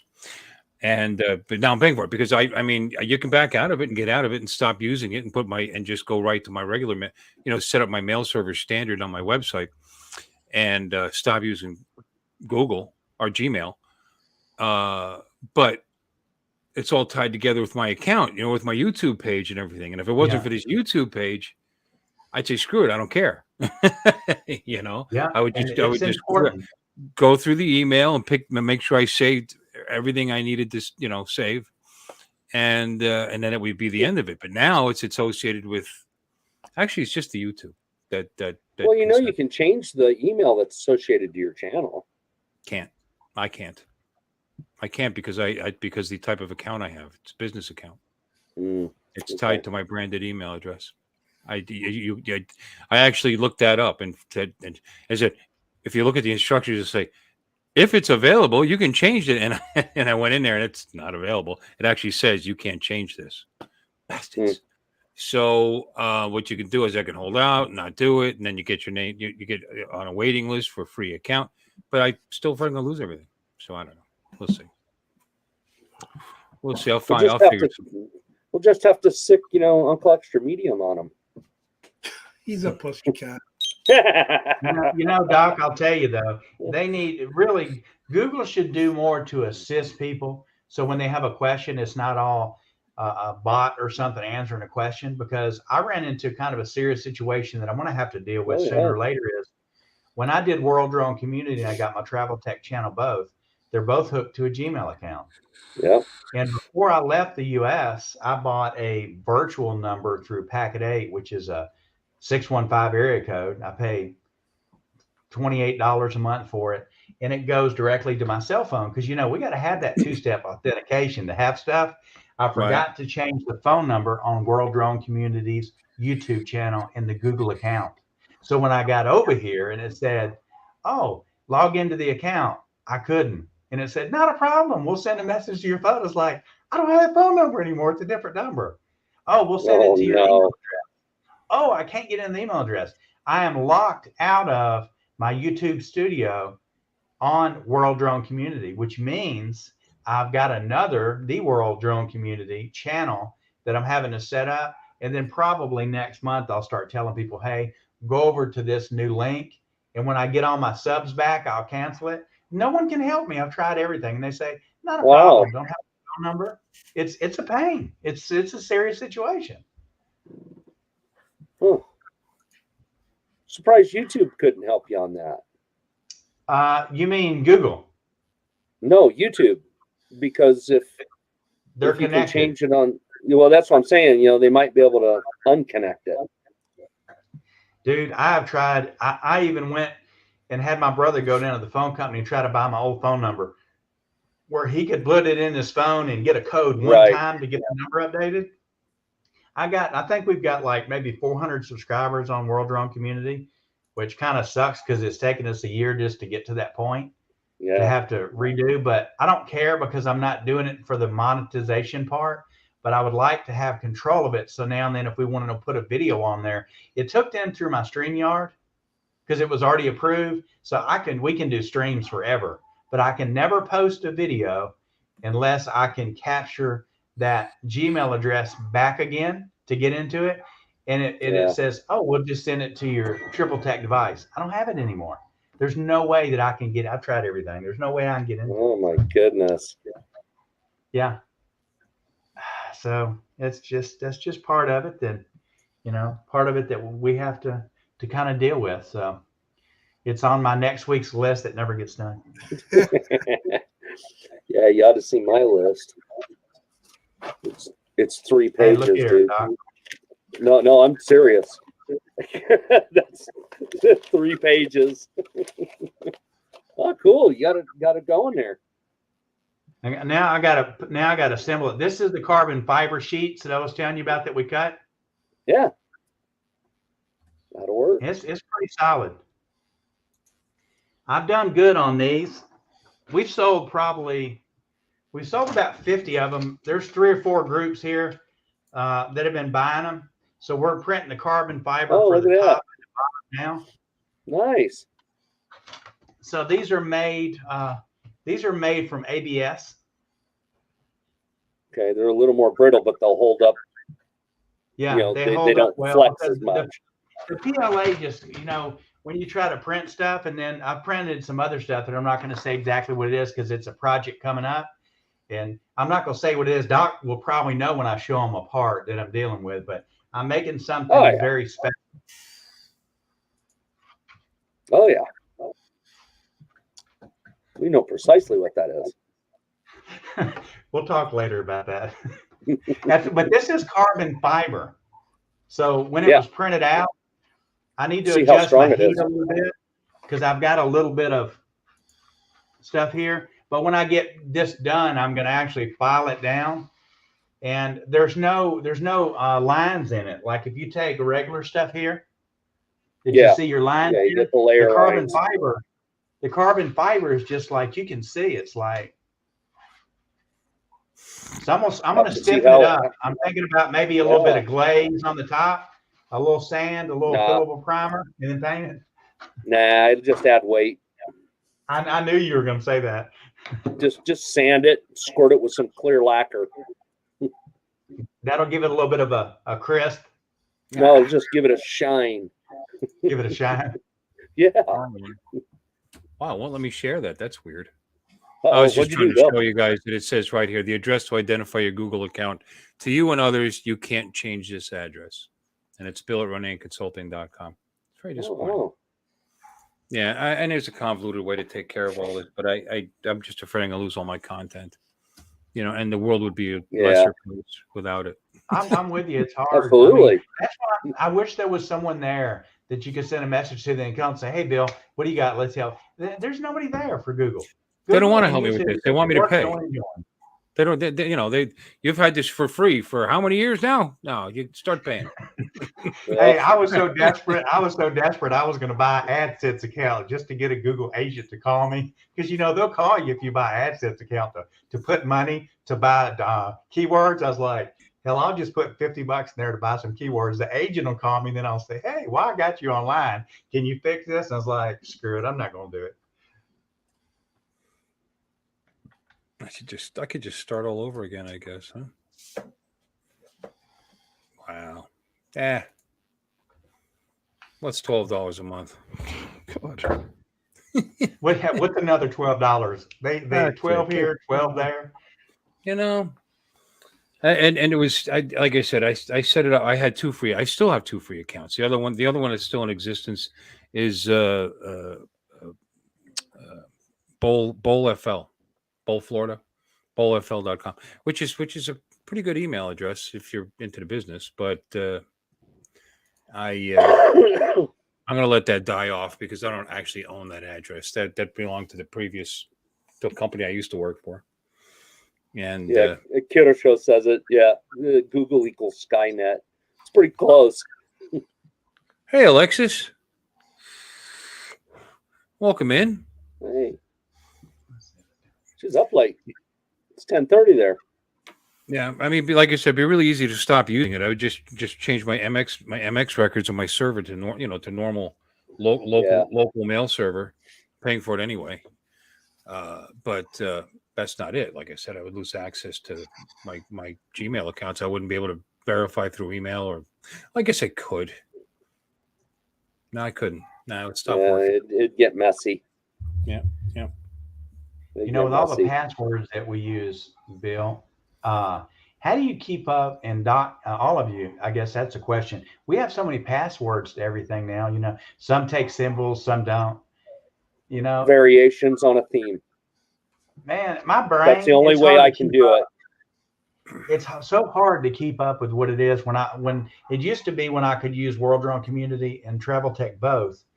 Like if I want to make comments, and I even noticed it on my phone. When I first came on the show tonight, I was on this. It wouldn't let me start typing your names to say hello automatically on the cell phone. But no, my cell phone doesn't do it either, Robbie. My iPhone doesn't let me do it either. If I'm on a laptop, it'll do it, but not on my iPhone. So I not have on the to mobile. be in that particular account, either World Drone, Gmail, or the Travel Tech Gmail in order to talk to you guys and you see who I am. And now that I can't get into Gmail, it's all Travel Tech. And I was just like, man, I wish I could fix that situation. I don't know how to do it. So I'm forced to actually change World Drone Community's YouTube channel to a different link and then start promoting that one, before I get it cut off. I mean, guys, there's 50 of us that visit each other's channel anyway. And they always come and they look on YouTube. So they're going to find us anyway. But, just after it's been a year, you hate to give up just any of it. Yeah. Yeah. Won't argue that. Well, it's 10:40 here in the morning. I'm going to get out of here. It's 85 degrees, raining outside. I got to turn the fan on. It makes a little noise and start cleaning this place up. Wife's had COVID. The daughters had COVID. Everybody in her damn family. How they all doing? I mean, are they doing okay with it? Yeah, she went back to work. Actually, she was off for 10 days. And I told her, I hate to say that I'm glad you got COVID, but at least you got some damn time off, because they wear her out at work because there's only 4 officers that work in her office. And she, she'll get home at 7 o'clock at night. And she's like, I'll cook. And it's like, we going to eat. You ain't cooking. You've been working all day. It kind of makes me feel guilty that she has to even go out and work every day. If not for her benefits, I'd tell her don't do it. It's just that, guys, as we're getting older, and especially when our parents are still alive and they're getting sicknesses, unless we have some kind of insurance on them, we have to pay it. I mean, it comes out of our pocket. So for that reason, it's just better for her to hold on to those benefits as long as she can. That way we can use them. So look, I'm out of here, guys. I've talked enough. See y'all later. No, you don't. Thank you for all the content. You bet. Bill was running on empty. I was. I still am. And I appreciate you coming in. Honest to God, Robbie. You do. And your wife's okay? Wasn't she under the weather a little bit back? Yeah, she. One effect that I'll say that out of any of y'all that have either had it or know somebody that does have it, most of us over here, we'd all had shots anyway, so it wasn't as bad as they say when people don't get a shot. But when I was in Nashville, probably a month and a half before I got here, the temperature changed and went from like 75 to like 35. And I kind of got a little bit of a cold in my chest, I thought, from it. And I never thought to take a COVID test. Then I went to the dentist and he pulled the tooth, and he shouldn't have pulled it because the guy was like 82 years old, the dentist. And as he went in with his pliers, the nurse looked at him and said, "What are you doing?" "I'm going to pull this tooth." She goes, "That's the wrong tooth. This is a different patient." And I was like, "Oh, am I in the right place?" So he got the tooth out. They gave me some codeine. So they gave me 6 codeine pills, and it hurt, guys. I'll be honest with you. I could hear my jaw cracking as he was trying to get the tooth. My molar split in the middle, and I broke the inside part off, luckily, but the other part was really rooted deep. So he got it out. So I took the pill and told him, "Really, this is great. I'll just take a pill until all my pain is gone." Well, after like 4 or 5 pills, when my pills were gone and I went to the pharmacy, the doctor's like, nope. I'm like, what do you mean? We're not giving you these again. These are addictive. I'm like, but what am I going to do for the pain? And they're like, well, we'll give you these special Tylenol that are really strong. Dude, I took them and I got up and I was like dizzy to the point my brain didn't know where my legs were. I was like this, and it wasn't that. It was Jeez. COVID. It wasn't the pills. It was the damn COVID. So after 5 or 6 days, I told my brother, look, I'm not feeling good and I'm not doing good. I need to leave your house and I need to go. I'm going to check into a hotel for a week. Something's wrong with me. I was really bad. I was coughing. It wouldn't stop. I had COVID the whole damn time and didn't know. And then when I got over it and I got back here, I coughed for a month once I was here. She got it, same symptoms. She's over with it now. She's still coughing. So everybody that I know that's had it for like 3 months, you're going to have a cough. Yeah. And I'm fine now. So I didn't get it, evidently, because I've already had it and I've been around everybody that's got it. But you know, you hate to say get it over with, so you have some immune towards it, because the coughing part, honestly, it kind of sucks. But if you've had your shots, you know, and you do get it, it's a lot easier on you than if you don't. Because I have lost several friends that didn't have shots that died from it. And it could have been a different variant that was more stronger in the US than what it is here. But yeah, it's and here it's so much different as far as the kids got it, and because they're minors, I see this lady drive up on a motorcycle and she's got a big bag of food, and I'm like, honey, did you order food? And she's like, no. And I'm like, well, who's the food from? She goes, oh, the government feeds the kids. It's like, and what does it cost us? Oh, nothing, it's free. It's like, how? Well, when you go to the hospital and tell them you got COVID, they give you some medicine, they put you in the database. The government sends out food to everybody in the country that's a minor for free. And it's like, damn, why couldn't I be a minor to get the free food? Well, that's smart, instead of just sending out checks to everybody. Yeah. Well, hey, Bill, the funny thing is as soon as they registered us, my wife was sick and everybody else. So the house that we don't have a family in was like, go there. So they all went into the new house, and they're there at that house, but have been for like, we're there for like 10 days. So an ambulance pulls up with a big plastic bucket with a top with these PVCs that are glued in it. And they come in and plug it in, and they like one of those vapor deals that they do in the house. Okay. Free, give you food, they give you tests, they keep everything in a computer, zero cost, zero bill. Everything is paid by the government here. So there are some benefits here on the government, on the way that they treat the people. And I mean, it's like they don't ask for any money. They just do it randomly for anybody that goes to a hospital or anything else. I mean, hell, I went to the doctor because I thought I had athlete's foot, and he said I was just had an allergy. And they called the other day and said, hey, we gave you medicine. How's your foot? Do you need any extra medicine? You know, you've got our number on your cell phone. If you have anything else that you need, just text us a picture of it and we'll send you the prescription. You don't even need to go to the doctor. And I was like, well, the money has to come from somewhere. Somebody's paying for it somewhere. I mean, it's got to come out of taxes. I'm sure it's mixed in with the government, but it's funny because in this country, you've got like poor people and you got rich people. You don't really see any people in between. It's like everybody walks or everybody's got a nice car. You don't see junker cars over here. The hotels downtown, even though it's considered a third world country, I mean, I'm telling you that the Hilton downtown starts off at, you know, you can go anywhere from $100 a night, which is a Hilton, a nice hotel, up to a $4,000 room, depending on what you want to spend. And everything that's built here is built with like granite floors, marble bathrooms. I mean, nice stuff. Or you got the ghettos, you got the really trash section. So I don't know how they do their economy. They have a king, and don't ever say nothing bad about the king. Oh my God, they go crazy. It's like, you know, the king, you know, don't say anything negative. They'll lock you in jail over it. So I'm really careful and make sure I don't make a comment. But I'll say I looked it up one day and he's like worth $36 billion. And I'm like, damn, I want to be king next. And he's older. So and he only has one son. So the old king just died. And we went out and she showed me where his property was. Dude, it looks like the White House times 50. And I'm like, well, honey, he's dead. So whose is it? Oh, it belongs to the family. I'm like, well, who's king now? His son. So his son owns this now. His son's got another one across the street. And I was like, well, how many kings are there? Because they're so big, you would think that it would take up all the property. But I don't know. It's not for me. I like it here. Love my wife. I'll be happy to bring her home, and I want to travel back and forth. And I've had some really good experiences here with we have a company here called Lazada. It's like Amazon. So you can buy anything you want. You get it the next day. But the difference is we're getting it from China, which is an hour and a half. You guys getting it to Amazon, it's taking a day or two to get over there. So I get it cheaper and faster, and as soon as it's made before the U.S. gets it.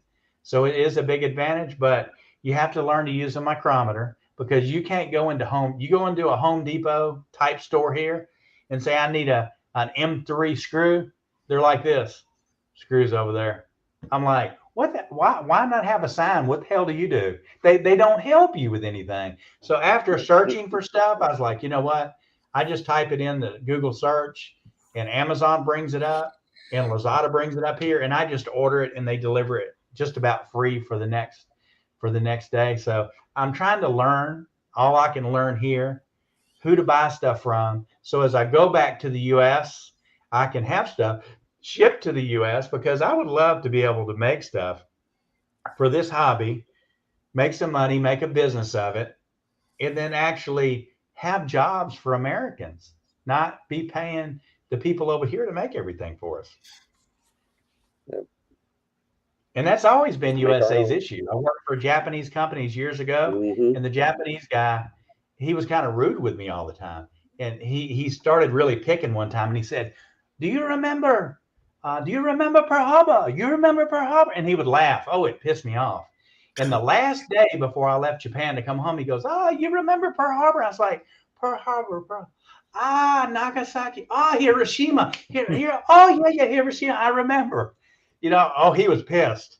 But he had been pecking for like 3 months when I was working in that factory years ago about Pearl Harbor. And I was like, okay, I want to remind him what the hell happened after Pearl Harbor. And when I said it, he went crazy over it. So your wife's okay, huh? Yeah, you got me going again on that. Okay, guys, I'm out of here.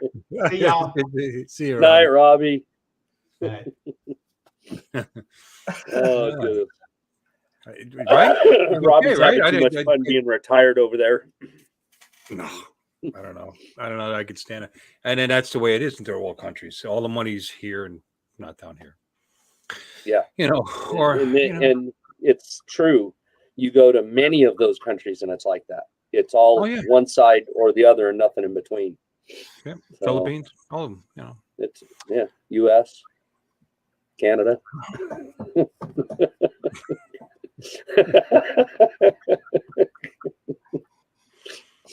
Now I'm ashamed to have a Chinese phone. Yeah, mine's made somewhere over there too, Dang iPhone. That's Chinese, yep. No, I could have went Korean like Jim did. Jim went Korean. Which one's the Korean one? Samsung. Oh, Samsung's the Korean one? Okay. Yep. Okay. Yep. Yeah. I love North America. You know what? I like that right there. Bam. So do I. It's the best of the Americas. Won't argue that one. That's right. There's not too much south of the border that I would care to go visit and see. That's for sure. Yep. Oh. So, what else is new? Not much. Got all my plumbing and got all my drainage done under the house finally. So now I can seal up the floor. So, because I was having to have a piece of the floor open because I was going to have to replace it anyhow, and just to get to some of the plumbing and drainage under the house and redo it. So, had to repipe the whole house. So, wow. And it had that old, the gray polybutyl piping. Yeah, hate that stuff. Yeah. It's soft. It's does weird things, when it dries out, like leak. Can you use that for supply water, for drinking potable water? Polybutyl? Yeah, absolutely. It's been used since the 70s. I didn't know you could use it for drinkable water. Oh yeah. Okay. No, I replaced. I yanked it all out and replaced it all with PEX. So because I have the tools for doing all the plumbing for that, so I just repiped the house in PEX. I brought the main in with PVC because it's 1 inch, but from there I just when my line broke underneath the slab, is they rerouted it with PEX up through the ceiling, up through the absolutely, yeah. PEX is great for that. It's flexible enough, even in 1 inch. If the 1 inch, that's pretty good sized pipe, but it still bends enough. As long as you're not trying to turn it around too tight of a turn. But 3/4 and 1/2 inch, oh man, that stuff's like noodles. You can just make it go anywhere you want. But I try not to. You weren't tempted to use copper? Oh, absolutely not. No, it's way easier to do the PEX.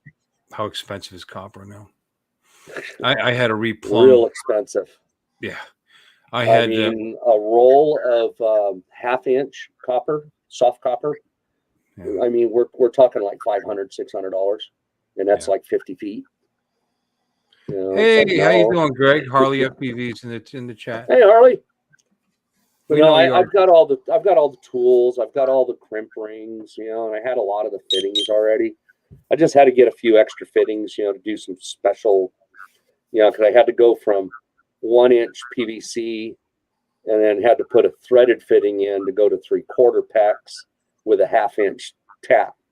So, you got to get those special fittings. So, but other than that, I had all the elbows and splices and all that other stuff.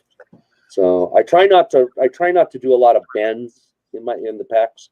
I'd rather put crimp fittings on to make 90-degree turns rather than sweeping it. But you can bend it. The plumber actually went. Oh, absolutely.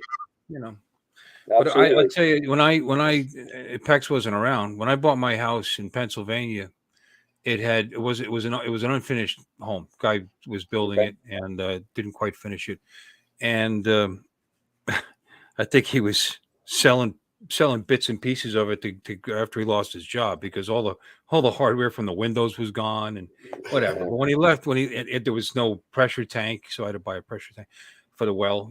Anyway, this is in the country up in the mountains. It had a basement, because they have basements in Pennsylvania. Absolutely. And copper plumbing, and he went down there. It was like the back cave, because what he did was he put the insulation in wrong. I mean, he hung it upside down, so it all came. It was all hanging down or whatever in the floor, and frankly, I sealed it all up and insulated the walls of the basement, and I just got rid of the insulation in the floor anyway. But when I first bought that house, he didn't drain all the water out of the pipes, So we actually had to buy a new well pump. It was a submerged one too, so we put that in. I had to have that put in. I didn't do that, but I had that put in. I put in the pressure tank and everything, got it all going. Turned it on, and boy, that basement, it looked like the world's biggest shower. Plumbing shooting straight. Oh God, there was so much. I got good at sweating pipe though. Yeah, I really did. I got good at sweating. It doesn't take long to figure it out. Once you figure it out, it's very easy to do. Yeah. So, I haven't run copper. Oh goodness, the last time I used any copper was probably 12 years ago, as far as in a house. For fixing something. The house we were renting at the time, the main shutoff valve broke. So I ended up cutting it out, and it was copper coming in and copper going out. So I had to make a new piece for it. So, but that was the last time I did that. Prior to that, I was working for the city up in Silver City, up in New Mexico here, and I was in the water department. So we put in all kinds of copper services. So I've run, 3/4, 1 inch services and bigger, big pipe. I'm looking at Alexis here. I have a bat cave, but mine costs about $100,000. I'm not sure what that means, but I'm envisioning Alexis dressed up as a Batgirl, 6'2" Batgirl. I was thinking more of what's her name, Cassandra Peterson. Yeah. Who's that? Oh my goodness, you don't know who Cassandra Peterson is? No.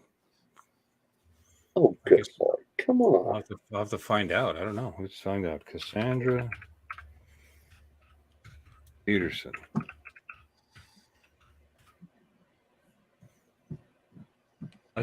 Oh, okay. Thank you. Yeah, did not know that was your. That's the real name. Yeah, you should have known that. I did. I forgot.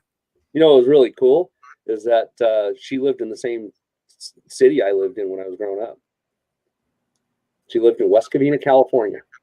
Okay. So she's like 10 years older than me, but when I was in high school, that makes me sad.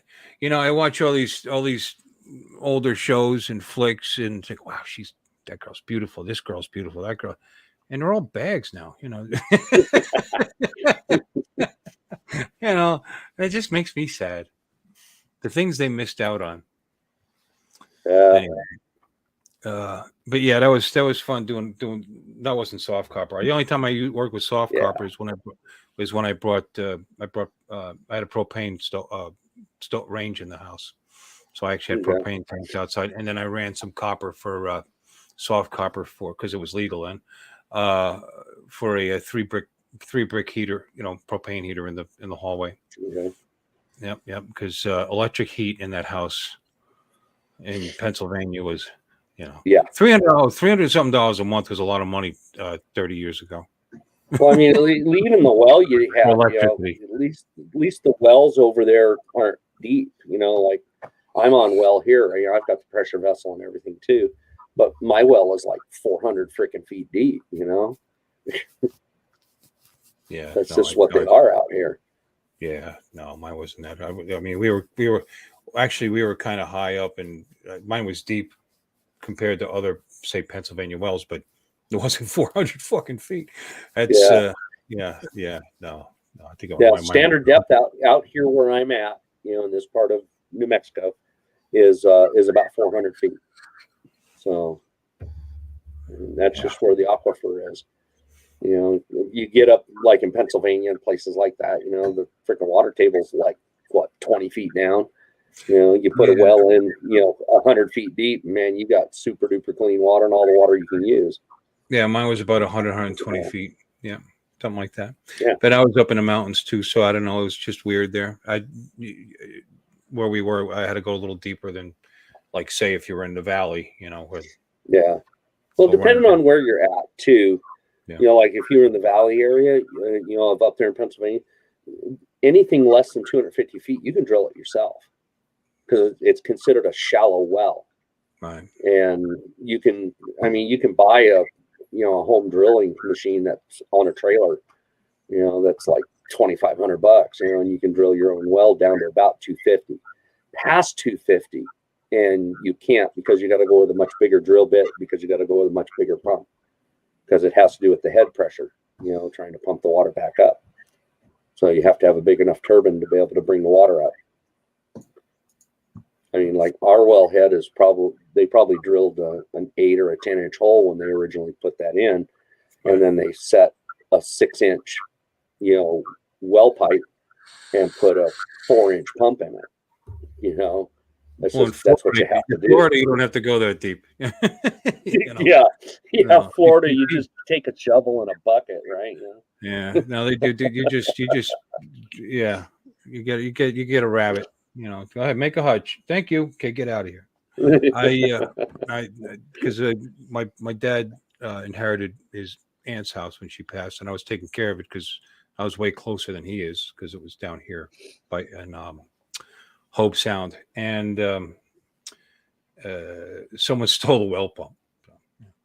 Yeah. Well, no, they stole the pressure tank. The well pump was leaking. You could tell it was no good. So I ended up replacing all that. But it's all above ground. It's all right there.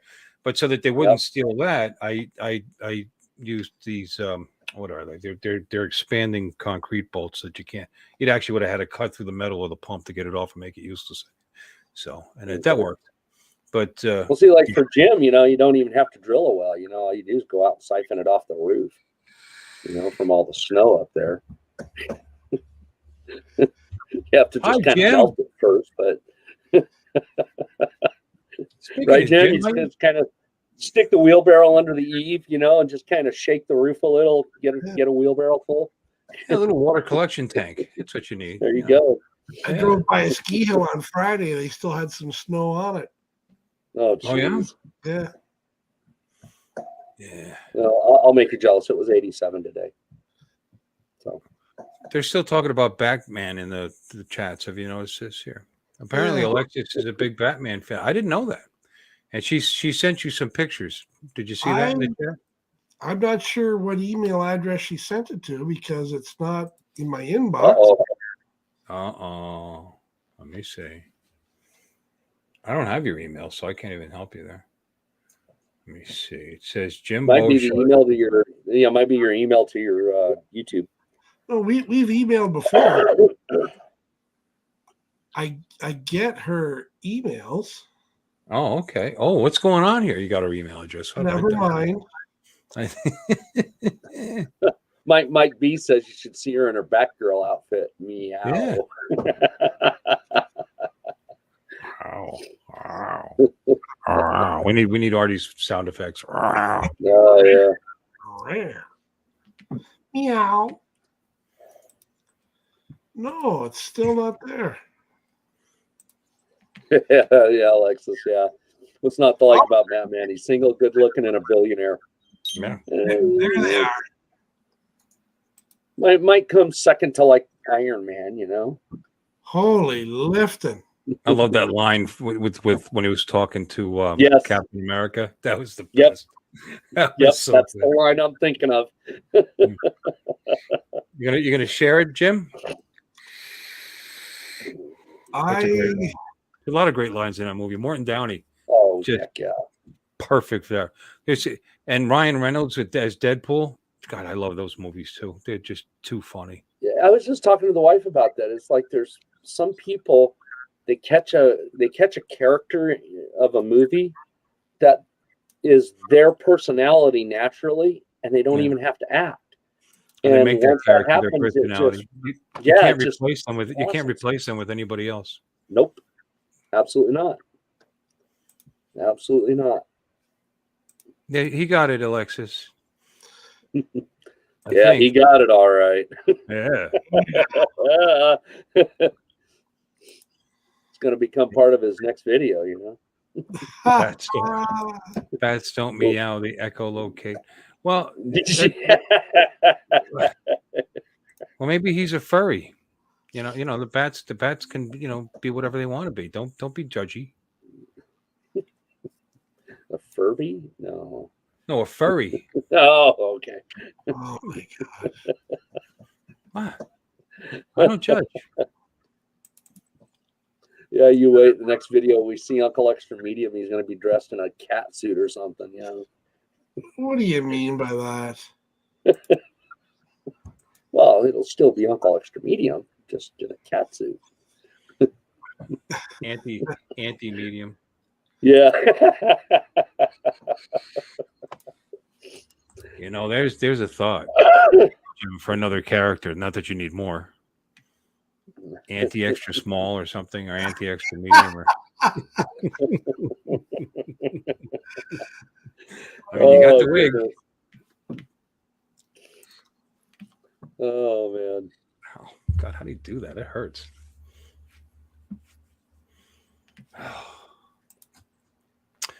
Yeah. Hey, it's Chris. It's been a while since you've been in my channel. Where you been, brother? Just working on the house, literally. I mean, that's where you are right now, right? I mean, look at those nice, clean, new white walls. Yeah, all of these walls behind me are everything except for this wall.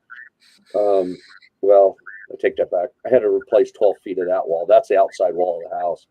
Mm-hmm. But yeah, everything you see behind me wall-wise, I had to rebuild.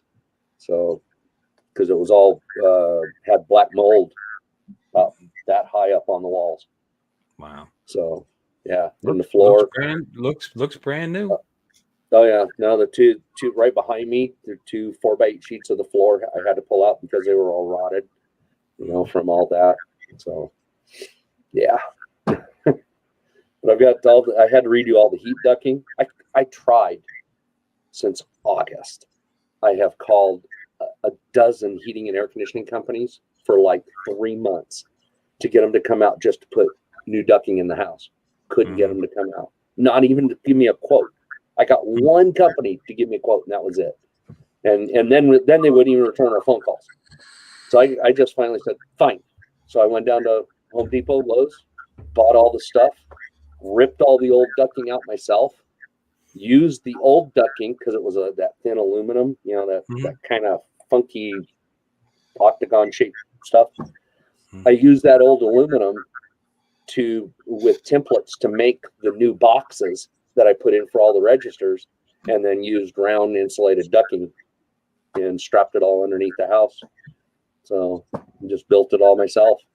Cool. That took me like a month and a half to do all of that. So were they too busy? Is that why they couldn't come out? Were they too busy? Is that why they couldn't come out? I couldn't even get an answer on that. I mean, I even know one of the owners personally, and I went to him 4 different times, and he still wouldn't call me back. So it's like, I don't know. People don't like you as much as you think they do. Yeah, I could care less on that one. So what'd you do? I mean, you actually had to make your own corners and everything. Mean, you had to make them from scratch, huh? You couldn't. Yeah, what I did was I know how big the register openings are. They're 4x10s, okay. And then I knew how big my heat plenum is, where the heater blows the air down to. Okay. So I just knew that the end, because it's the heater's in the middle of the house, so I got 2 ends, so it's got to go 2 directions. The 2 ends were going to have 6-inch ducting to the ends. So I had 1, 2, 3. I had 4 registers on this end of the house to the heater, and then 2 registers on the other end of the house to the heater. So I went 6-inch to 8-inch to 10-inch, and then into the register, which was 15 inches. And then on the other end of the house, I went 8-inch to 6-inch from going to the 2 registers. And by doing that, it's just using fluid dynamics, where every time you tap off, you neck it down, and it keeps the pressure consistent throughout the system. When I turned it on the first time after I had it all hooked up, dude, I went to all the openings, man, and I had almost the exact same airflow out of every single register. That's cool. I haven't lived in a house that had that ever. It's very cool. I mean, yeah. Well, how did you make all that? Would you just pop rivet sheet the sheet tin? Yeah, what I did was I figured out how big I need them, like 6 and 8 and 10, and I needed an extra inch on each side around that piece that you put in for that size duct. So I just made the boxes big enough to accommodate the biggest duct that was coming into it. So like the 6-inch ones, I just made it 10 inches wide because that's how wide the register was. So it just came straight down the sides. But then I made it about 2 times bigger at the bottom. So it was about 8 to 10 inches square, and just put the 6-inch duct into it. And to do all of that, I had to draw it out on paper to figure out how to cut the pieces, to bend them, fold them, drill and pop rivet it all. So, and I had to do that for every duct. So I had to do it. I did 1, 2, 3, 4, 5, 6 ducts plus the plenum, and then strap all the ducting up with fiber strap. So, yeah, good job. Yeah, if you crawled underneath the house and looked at everything, just with a critical eye, you'd look at it and go, "Damn, what company put this in?" Because everything looks like somebody fabricated it, out of company. But it's just because I know how to do the sheet metal work like that. Building an airplane, you got to know how to fabricate the parts. So I understood how to do the templates and do the bends, and how to do the dimensioning, and where to bend it, when to bend it, because when you do multiple folds, you got to figure out which bends you got to do first. so that you can still put a piece in there to bend against to get a sharp bend. So, because it was all bent, all the big bends I did with I used my big 4-foot drywall T-square, and I used C-clamps and clamped it down, and then bent the piece up and used a ball peen hammer to square up the edge. No, so when you do that, no accidents. I tell you, working with that sheet metal like that. Nope, gloves. Nasty cutting yourself. I know better. You wear gloves. You always wear gloves. Yeah. So, but all the 1-inch stuff I use, there's a tool you can buy that does either 1/2 inch or 1-inch flange bends. And the piece I had was like a 2-foot piece. And it's already measured where you put it onto the end of your piece. You make sure you make your part the extra 1 inch on each side, and you just put it on there to your line, and then just set it down and just bend it, and it gets a perfect bend every time, for your 1-inch flanges. Alexis is wondering what happened. He's basically rebuilding his house. Yeah, his new house. Yeah, yeah. We got a 3-bed, 2-bath house on a 1/2 acre property with well and septic and everything there, and we got it for a very, very killer price. Very low price. So that way we were able to put money into it to make it, to rebuild it, because it had just been neglected for 40 years. It had just been lived in and not maintained. The whole south side of the house, all the siding was pulled away from the walls and warped and everything. Every time it rained into the house, and down into the drywall. So, that was the first thing I had to fix, was the outside. That's when I had to replace 12 foot of this wall, 8 foot of the living room wall, because it was all rotted. So, yeah. So, I got pictures, dude. I got pictures. My daughters actually took more pictures than I did, because I was busy doing it. So, but yeah, that house I basically finished in Pennsylvania had no ductwork. We had baseboard electric throughout the house. Oh God, window air conditioners. But of course, air conditioning wasn't such an issue up there. But although I had to buy a vertical air conditioner for the living room because we had sliders. It's like no, not sliders. We had vertical casements. Anyway, but so what I did was to knock down that electric bill was, like I said, I put a 3-brick. You know what I'm talking about when I say that? Like a 3-brick burner. They got 3 glowing bricks, propane. Anyway, that was pretty efficient down the one side, which was cool because I had the propane for the stove anyway. Because I got rid of the electric stove and I put it in. And then down the other end of the house, and I just went straight up at the end of the hallway, was a rice coal burner. So I had one of those one of those really super efficient, the rice coal. You only put a couple of buckets in it a day, and it just runs 24 hours a day. It's similar to the pellet stoves. Same idea. Yeah. So, a Stoker stove, they call it. Yeah, Stoker stove. That was kind of a new thing at the time.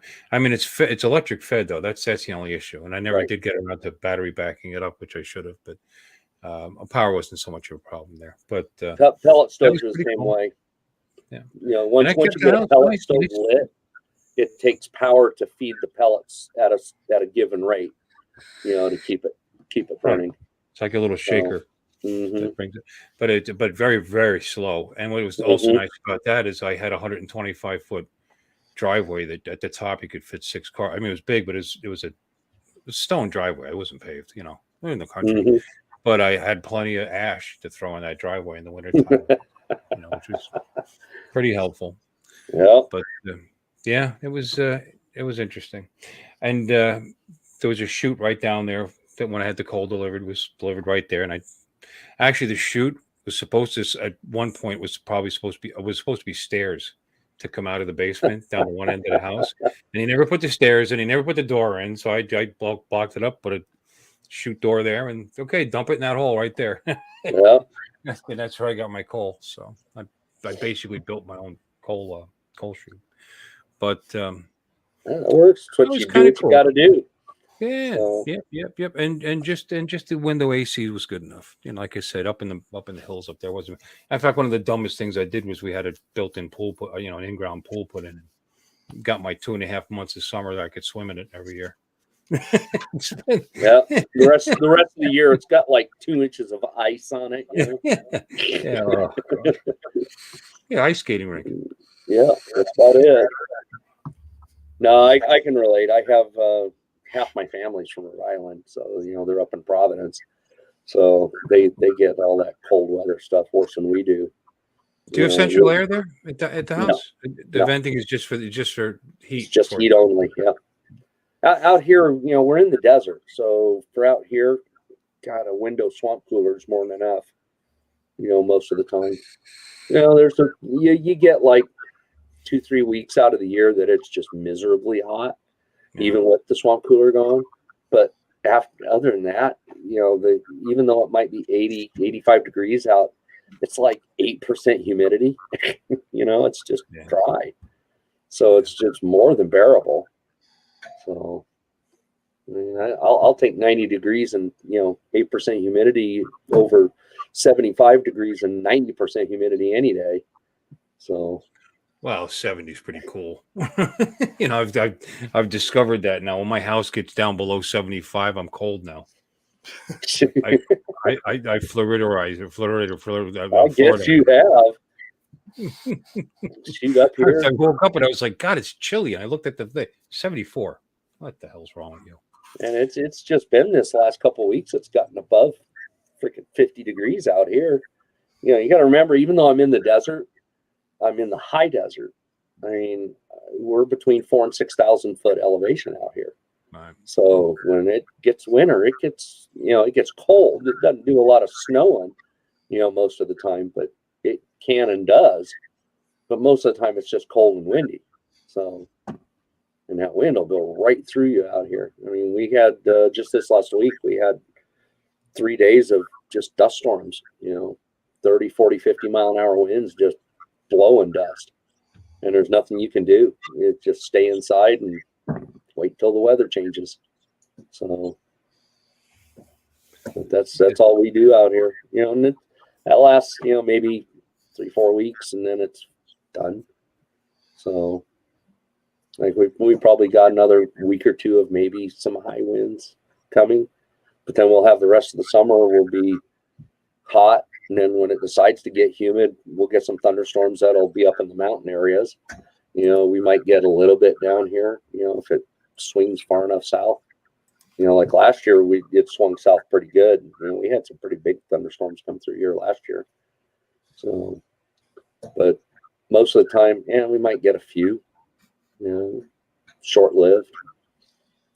I mean, when we bought the house in August, the day I bought the house, the day I took possession of the house, we were up, backed in, cleaning stuff up and throwing stuff on the trailer to go to the dump. And here comes a thunderstorm, it's like everybody jump in a truck, 10 minutes later, freaking just hail and storming and dumping, and give it 5 minutes. Okay, the water's sucked up in the ground. It's all dry now. Let's go back to work. That's the way it works. Once it stops raining, man, the water goes right into the sand. So yeah, I know it's actually, it's actually the best time of the year out here because the sand doesn't blow. Well, I tell you what's interesting though. Here is when it gets dry and my wife cuts the lawn with the mower. I go through mower blades here really quickly, because it's sand. The sand circles up in there with the it's like running sandpaper on the blade all the time. Like so when I change it out, it's generally 3 inches shorter than it's supposed to be. And she's not scalping the grass. I mean, it's just from the sand coming up. The sand, Sand blasted. See, I don't have that problem out here. I mean, what's a lawnmower? I live in the desert. Sheep. I'm gonna have a flock of nervous sheep. I don't even have enough grass for sheep. They'd starve. Well, gotta get I'm my not wife. joking. I mean, I can walk around the property right now, and I probably got maybe 30 spots that have a little bit of grass shining through right now, and that's it. And when I say spots, I mean like spots. Everything else is just dirt. Then you can't have sheep. They'd starve. Oh, Alexis, she posed a really good question. Alexis, actually, I have found that the 5-inch, the 5, 6, and 7-inch size FPV drones don't fly hardly any different until you get above about 6,000 or 7,000 feet. Then you start to notice it. You know, like when we went up to Spin Down up in Dillon, Colorado, up at Sean Oz's place. I definitely noticed it in my 7-inch rig more than my 5. My 5-inch rig was okay. My 7, it was loose. And down here where I normally fly, it's not loose. And when you fly FPV, you'll know what I mean by loose. You know, when you point it in a direction, it stays going in that direction until you tell it to move more. Well, up there at Sean's place, when we went up to what's that pass up there? Oh my God, the pass. It's the one up there at 12,000 feet. Okay, when we went up there, I put my 7-inch FP, my DRL rig up. You know, it's a heavy drone, granted, but it flies really good down here. Well, when I went up there at 12,000 feet and I took off and I flew away and made a turn, it was like riding a roller coaster that had loose rails, is the best way I can explain it. I literally was fighting it the whole time, just trying to keep it where I wanted it. It just kept moving in places it shouldn't have gone. And that's what I mean by loose. And that has to do with the density altitude. It just, the props didn't have enough air to bite. There's something wrong with me. I was sitting there thinking, you know, if I'm using 7 inches and it's loose, you need to find a new girlfriend. You need to go to a 9-incher. 9-incher. Needed a 9-incher for that one. Hot dog down the hallway. I'll tell you that one. Well, now we're back to the vibrating toys again, right? Yep. Well, they'll start talking about that. But yeah, that's pretty much what that is, Alexis. It's a good question. You know, you really don't notice it on FPV equipment until you get above about 6,000 feet. Then you start noticing it, especially on the bigger rigs that are heavy. You know, the lighter 5-inch rigs, you still really don't notice it that much. You know, if you went to go dive like a really tall building, you know, up there in Dillon where it's like 10,000 feet, and you come diving down that building and try to pull out at the bottom, you know, like what we watched Maddie's video. If that was up in Dillon, he would have hit the water because he wouldn't have pulled out in time, because it still would have been pushing down, because it would have needed a little longer to, you know, a little more grace room, you know, to pull out. Are you guys getting echo or something? Because Mike B made a comment now. Really? Yeah, I hear a little something. Do you? I don't have anything on. I shut all my other stuff's shut down. I mean, what are you hearing? It almost sounds like an open window of the stream, but it's not echoey. It's just you hear background noise. I mean, it's dead quiet in here. Well, yeah, it is now. Just when Doc talks. When Doc talks? Yeah. Really? Okay. Yeah. There. Well, that's interesting. Nope, gone now. Okay. What, did you change anything, Doc? No, I'm looking to see if I had anything open. Well, I was wondering if it's because I have the headphones here. You know. Oh, maybe it's picking it up. Way too loud. Maybe it was picking it up through your mic through the headphones. Yeah. Well, I mean, I do that. It's how I always do it. Well, I like my ears like that. I look really good. There we go. Yeah. Can you still hear it? No. No. Well, Doc's not talking. Well, I'm talking now. Okay. How about No, now? it had to be through your headphones. It was picking it up from your headphones to your mic. Why does it only do it when you're talking? Too close to the microphone, yeah. Yeah, that's all it was. No. See, there it is again, just a little bit. You took the headphones off. No, my setup doesn't do that. Yeah, it does. No, it doesn't. Here, let me change my settings. No, Mike, you're not losing it. You'd already I lost did it.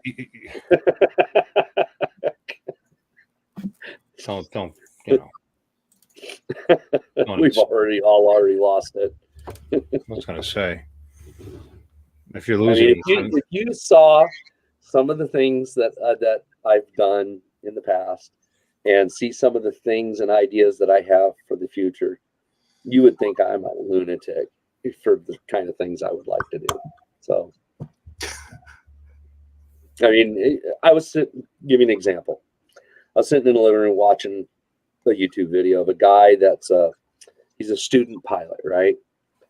So he's doing a cross country. And when you do your pilot's training, you have to do 2 solo cross countries.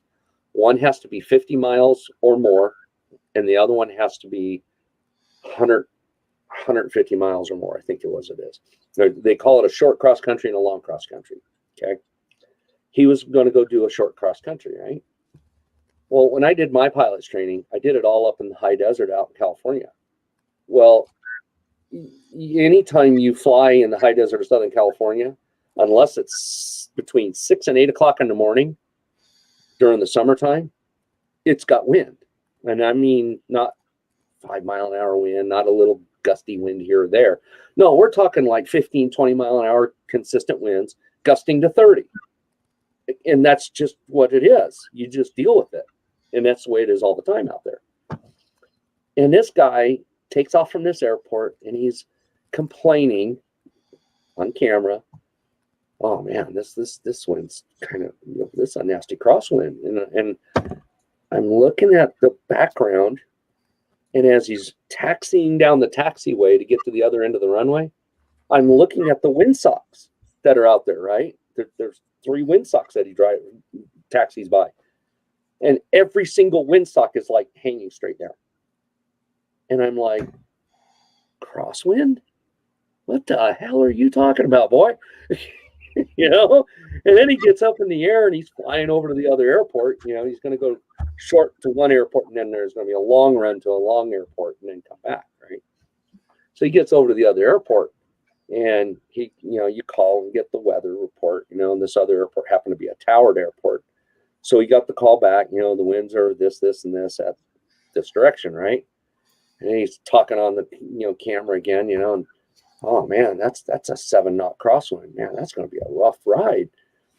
And yeah, Alexis, yeah, he was feeling somebody's prop washing one. I don't know whose it was, but he gets down in there and I'm watching him make this approach, and it's like, dude, if you don't have more altitude than that and that engine quits, you're landing in them freaking trees. You ain't making it to the airport. And I'm just thinking all these things to myself, because when I did my training, the guy I trained with, he's a real good instructor, but he also understood you fly these things like big 747s, and anything goes wrong, you ain't making it back to the airport. You're screwed. So he always taught, keep it short, make a tighter pattern, just get it on the runway. It's not hard to do. So I learned that. And then when I started doing off-field flying, that is the only approach you make. You fly up, you pull the power back, you dump all the flaps, and you point the freaking nose where you're going to land it, and you put it on that spot. Because if anything happens, that's where you're landing anyhow. And that's how I fly. And I'm sitting here, I'm just like chewing my nails off at this guy, watching this guy do this. And my wife's sitting behind me just laughing, and she goes, yeah, reminds you of your brother, huh? And I go, yep. Because my brother flies, he got his license after I did. He flies exactly the same way as this guy on the YouTube video that I watched. Just absolute panic all the time. It's just like any little bit of wind, and it's like, nope, ain't gonna fly. I don't understand the question. So you had 2 short country trips and 1 long. So what did you do? You flew across Colombia a couple of times because that's a short country. No. Yeah. One kind of. And then a long country went across Canada. Yeah. No, what they call it is anything over 50 miles is considered cross country flying. And it's how you log it in your logbook. So, yeah, I know. Because see, if you're in California and you fly from one end of Los Angeles to the other, you're actually traversing 2 countries. Yeah, think about that one for a minute. No. San Bernardino and downtown LA. Okay. Yeah. For all of those in California, you all know what I'm talking about. Yeah. I grew up out there. So, yeah. Yeah. So, but yeah, that's what it is. It's just anything over 50 miles is considered a cross-country flight. But when you do your flight training, you have to have a short cross-country, which is over 50 miles, and then a long one.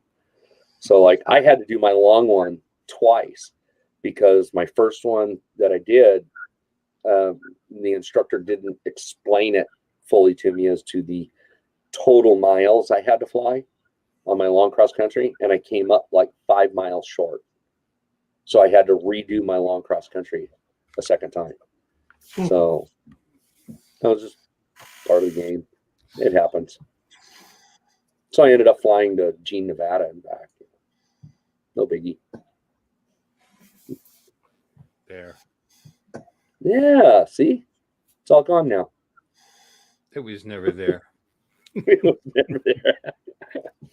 I got noise canceling turned down. It wasn't there. Oh, Alexis. Yeah, as to the wake turbulence, no joke. This dude was saying, "Oh, I'm going to have to be careful of this guy's, turbulence as he takes off." And I'm looking in the video, and it's a Cessna 150. What wake turbulence? That freaking thing couldn't make wake turbulence unless it splashed in the water. Come on. I mean, that's how funny it was. So, yeah, or high desert, Alexis, or high desert. So there's nothing but wind. I mean, my brother, when he was doing his flight training, right, he would come up on Saturdays to go do it. I lived about 5 minutes from the airport. So he'd stop at my house before he went to the airport, and let me know, yeah, I'm going to go out and go do some flight training, blah, blah, blah, right? So he'd head out, and he was gone maybe 20 minutes and was back at my house. And the wind was blowing. I didn't think nothing of it. He come back and says, yeah, I decided not to fly. The winds were too strong. I looked at him, and I says, you get your ass in my truck right now. I drove his ass back to the airport and got him in the airplane. I says, you best learn how to fly in this stuff, training-wise, because this is what you're going to have to fly in after you're done getting your license. And I took him out, man, and I went flying. Use that line a lot. You get your ass in my truck right now. Yep. With him, I did. I like that. Well, guys, it is 12:37 a.m. here on the East Coast, and I'm not doing this with headset on anymore. I'm all sweaty. My ears are back up now. Now I can't hear you. I do this so I don't get the echo, Yeah, Alexis, real world flying. You betcha. You betcha.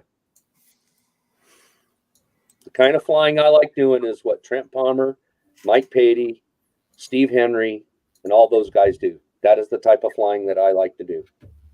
So I don't need a paved runway to land on. So it's still early. Yeah, Mike. Yeah, it is. It's early in the morning. All right. Yeah, it is. All right. We'll make it to 1 o'clock because Doc's got a million stories, and they're all very interesting, and they are. Yes, we have seen your bonanza, Alexis. We need Alexis to come on someday. Oh, yes. We'll have to bring her in one time. Alexis, when you come in, though, you have to have your bonanza as your background picture, okay? Or a banana. The banana's good. The bonanza's cool, though. It's a great 2-seat airplane. She'll laugh. She'll know what I'm talking about. It's a what? It's actually a 4-seat airplane, but if you stick 4 people in it, you're going to crash it. 4 of me, probably. 4 of anybody. The airplane, you put a 4th person in the back, of a Bonanza, and you'll put it out of balance. You'll make it tail heavy, and as soon as you take off, the nose will pitch up, and you'll just, and in the ground it'll go. Everybody say hi to Doc. There you are. Hey. Wait, looking that way. Yeah, it's over there. No, I look terrible there. And then there's Maddie. Yeah, Alexa says we're both. Having fun here. Hangar. There's your hangar. There you go. That's a hangar. Absolutely.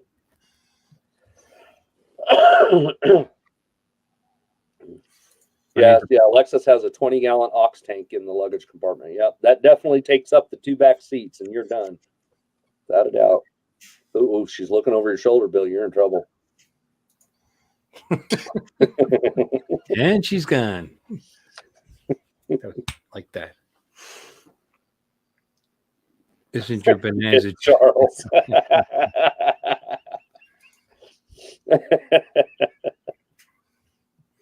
It's not you, it's me. That's why I'm building a bear hawk. So, yeah. Well, Chris, thanks for hanging with us tonight. It's always our pleasure. Someday you'll have to come in on my channel. I've seen you live somewhere else. I'm jealous now. Chris was on earlier. Yeah. When did he came on right at the beginning, right, Jim? Very early. Very early. Yeah. Did everybody see it? Because I saw it. Yeah. Okay, because I was trying to do a replay, but I can't find it. It was before Art came in, right? Yes. Yes. Why can't I find it?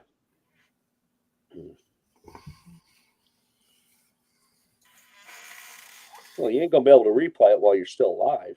Right, Chris. Oh, sure I can. Sure I can. I'm magical. Mystical. Yeah. Magical. Yes, I did, Alexis. I got but when I open up my email and I try to save the pictures, it's not letting me. What? Yeah, I know. When I right click it, it says copy or save picture. So when I go to save picture, it comes up JPEG file interchange format. Huh. It won't. Oh, here it comes. Well, I mean, I was eating a donut. That's always interesting. That's how you started, yeah. Yeah. There we go. Look at my fingers. You like that, Alexis? Look at that. And then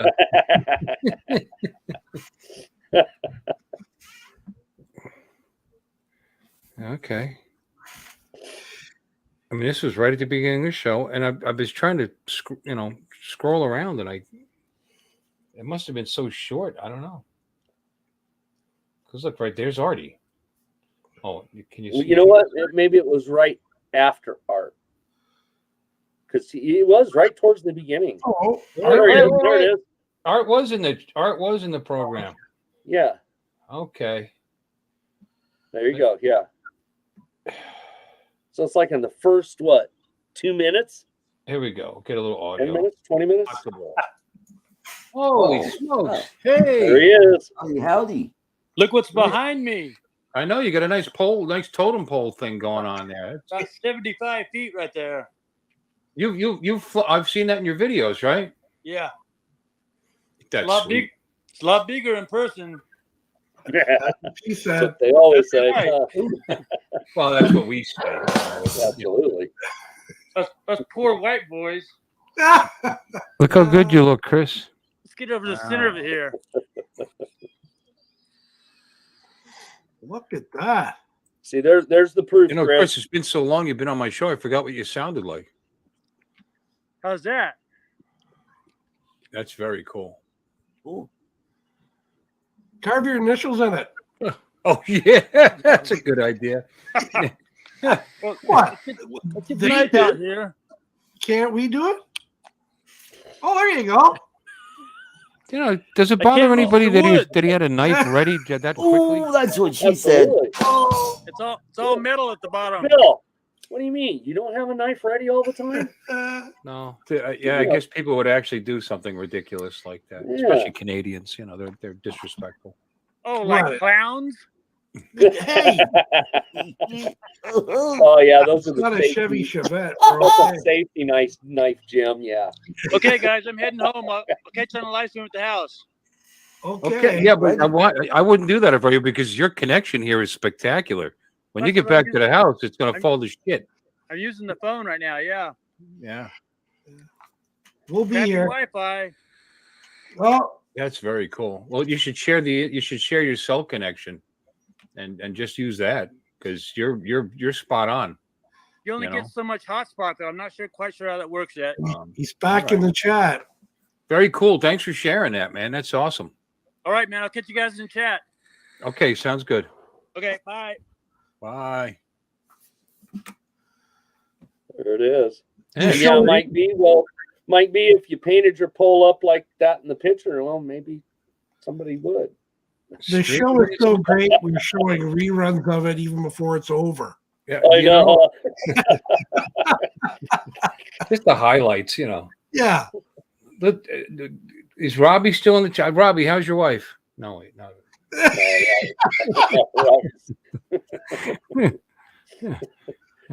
He's a good guy. He sounds like he severely misses being here. He does. States, you know. I mean, he enjoys the access to what he has access to now. Yeah. You know, a lot easier than what we have over here. But yeah, he misses all the other stuff.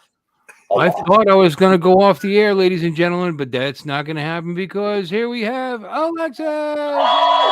There she is. Well, that was a short-lived applause. It goes on forever. Kind of fell off the cliff right with that one. Oh, I thought you meant 1 o'clock my time. Oh heck no. Or 1 o'clock my time. It's only 11:45 here. Yeah, It's not. It's only 10:45. Quarter to one here, honey. So how are you? Good. Looking lovely as ever. Didn't know you played the guitar. Oh yeah, I got some dandies. I just got a new Schecter, a 7-string guitar. Man, is it pretty? Cool. I'm tired. Sorry, guys. I'm printing an aileron right now on my 3D printer. For the Bonanza? Yeah. Yeah. That I'd like to see. Yeah. We've been out for a while. What you would probably really love to see is if I printed a rudder for my BE35, right? Yeah. Because they don't have rudders. Yeah. They have rudder vaders, right? Yeah. Anyway, I'm like super tired. I was like up till 3 o'clock this morning, got a few hours sleep, went to church, came back and been working on this. I bought a new 3D printer and it has been nothing but a pain in the backside. So I lightened my load by watching a bunch of Jim Boshart videos. That'll lighten anybody's load. Oh. Oh my. Yeah. Wow. That got me speechless. You throw softballs up, somebody's going to hit them. I see that I came to the right place. It's a sausage party. Hey, I got anyway, the aileron is, I don't even know if it's half done. I don't even know. I don't know how big it's supposed to be, but it's a plane I saw on somebody's YouTube channel, and let me see if I can figure out. Downloaded the files for it. Oh God, there's so many files. It's an Eclipson Model R. So yeah, it's gonna be fun. It's FPV, so I can fly it with my I'm so tired. I can't think. DJI headset. Goggles. Yeah, the goggles There and you the controller. Mm-hmm. Yeah, it's a fun looking bird. Let me see. Where's my phone? I didn't realize you flew FPV. Yeah, well, She's getting started.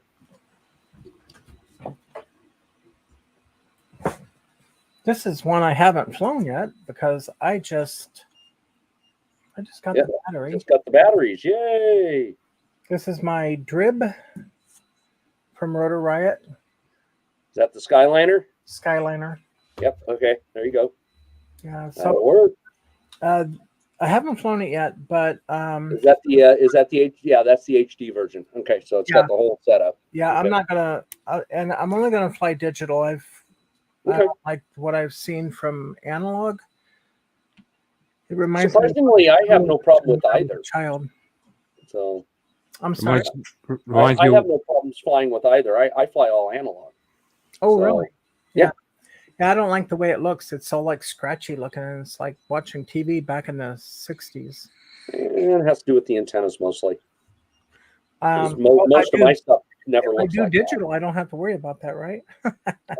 Yes and no. Instead of having the scratchy, you'll have pixelation. I'll put up with pixelations. I got your pixelation right here, little girl. Oh, that's another Uncle Extra Medium video, right? Yeah. See if I can get that to focus. There's the bat cave. There it is. It's not focusing. That's close enough. Anyway, yeah, Yeah, and then You can share that. how do I Instead do of- that? Instead of doing it, I think you can on the Oh. bottom where it says share. You guys get the idea. It's just a bunch of Batman stuff. Yeah. Wow. My mother used to say this looked like a store. There's a replica of the one Ben Affleck wore. Oh wow. Wow. Yeah, it's really nice. And if you hold your finger on it, it's alive. Pixelation. Pixelation. There you go. And then I have a 6-foot Batman in my house. So you're taller than Batman. Yeah. I met She's Ted. taller than most of the Batman. I met Ted Neely one time, and he's the one that played Jesus Christ in Jesus Christ Superstar. My cat loves his Batman rogue. What's his name? Do what? What's his name? Spice. Spice the cat. Yeah, Spice. A bunch of, you probably can't see those too well. That is filled with man, these look crappy on there. Anyway. No, you can see you had a case there with yeah, you can see it. I met Ted Neely one time, and he was staying at the same hotel we were staying at in Dallas. We were there to see Jesus Christ Superstar, a live performance, and I always wanted to meet him, and so I got to sit with him during breakfast and talk his ear off, and so we stood up for photos together, and somebody was taking the photo, and I said, "Hey, everybody, look, I'm taller than Jesus Christ." Which I probably really am, because Jesus was Jewish, right?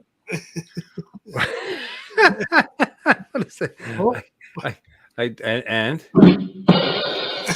yeah, there it is. Yeah, it was actually pretty funny. So More famous than Jesus? Yeah, John Lennon. John Lennon. Yeah, I never got to meet him. So Jesus was short, you're saying, because he was probably circumcised too, right? Probably. I did not check. What? He's going to check now? Yes, he's going to check now. Check the Bible. It's in there somewhere. Yeah. He is.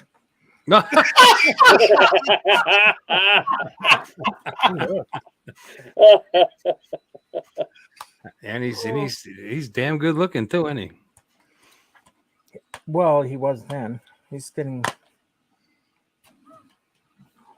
See, Rode hard and put away wet a few too many times now. I was so thrilled. He signed everything. I had more than one copy. Wow. Wow. It was great. It was absolutely. In fact, I have a book that. Let me show you this real quick. Well, Alexis is a memorabilia collector. There you go.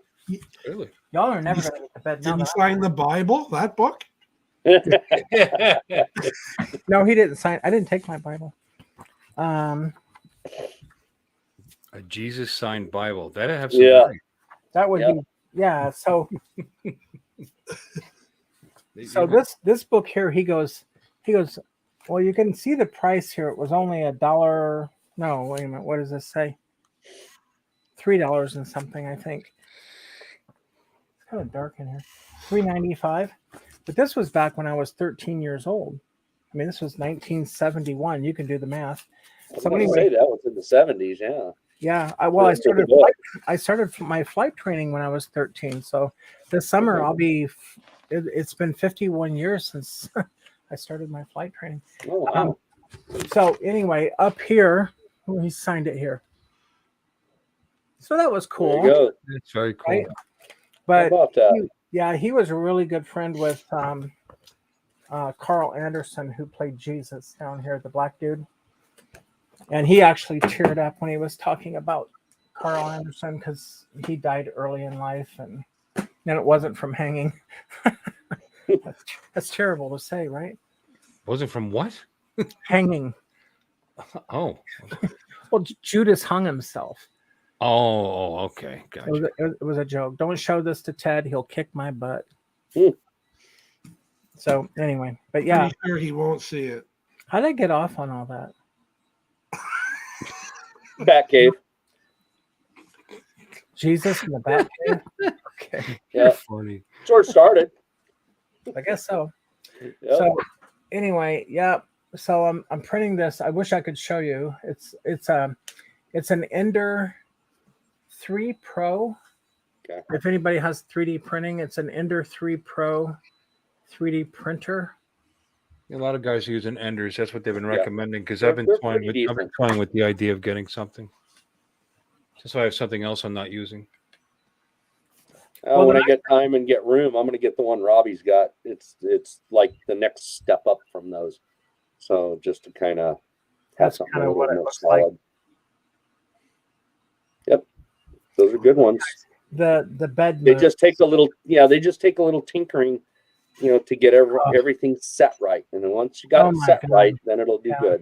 Yeah, unfortunately, I've got a friend on the other side of the pond here. Well, Corpus Christi is here, and then you've got Port Aransas over there on the other side of Corpus Christi Bay. When I say on the other side of the pond, I didn't mean England, even though this guy is from England.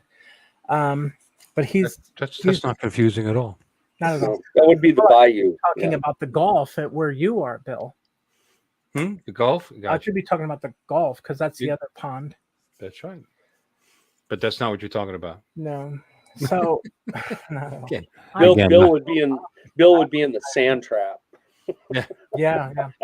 So he was helping me tonight with check this, check that, because I was leveling the bed and I was up till 3:00 this morning getting this stupid thing built and then trying to do some test prints.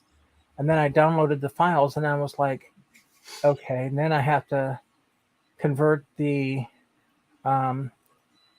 files over to a different type of file so that the printer would recognize it, and then it wouldn't print. It was all like spaghetti. Oh no. It was like stuff was turning out like this. Yep. So I was like, it didn't like the G code. Yep. Yeah. So anyway, he was telling me how to do the Z-axis. Change the Z-axis. Well, you have to set it. Yeah. Oh, yeah. So the tinkering is it's a joy to watch it actually print. This is the That aileron's probably about a third done, maybe. It's a nice plane. See if I can find the link real quick. You guys will really like this. The only thing I worry about with the 3D printed planes is that the durability. That's the biggest thing. Well, so, yeah, yes and no, I guess, because what these guys were saying is that the, if you crash it, you either glue it back together or print another one. yeah. So, Yeah, and that's understandable. It's just, I'm used to, because see, I've been flying RC airplanes since the 70s. So it's like all the stuff I built was either out of balsa and plywood or foam and fiberglass, and yeah. I used to they take a pretty good hit. Yeah. Most back in junior high, we used to build Delta wings out of styrofoam, put a Cox 049 engine on it, start it up, and just let it go up, and then it would just glide back. It wasn't like you were radio controlling, but it was just something for fun. Yeah, remember stuff. I did the RC stuff from like the early 70s. So the ones we did for wings, we had 30.3 cubic inch nitro motors on. So yeah, we were running hot rods. They were doing 100 plus. 049 RC was really hard to fly back then because the weight ratio, the planes were kind of, because they're even balsa wood and paper and dope, it still had it up, and it was so underpowered that it depended on the design. I don't know. My 15 was a lot easier to fly. Yeah. I mean, I had an 0491 that had a 2-foot wingspan with a Cox TD-051 on it, and that damn thing weighed 12 ounces, and it would do 80 miles an hour. I just mean a gust of wind. A little gust. Okay, so how do I share a link with you? This is so weird. Can I share a link with you? How do I do that? Do I do that in comments? What are you trying to do? I'm going to share a link with you so you can see this. Put it in the chat. Private chat. No, not private chat. You can put it in the public chat if you want.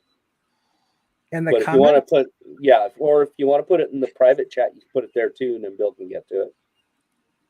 Okay, I can put it in the private chat because I don't have a window open.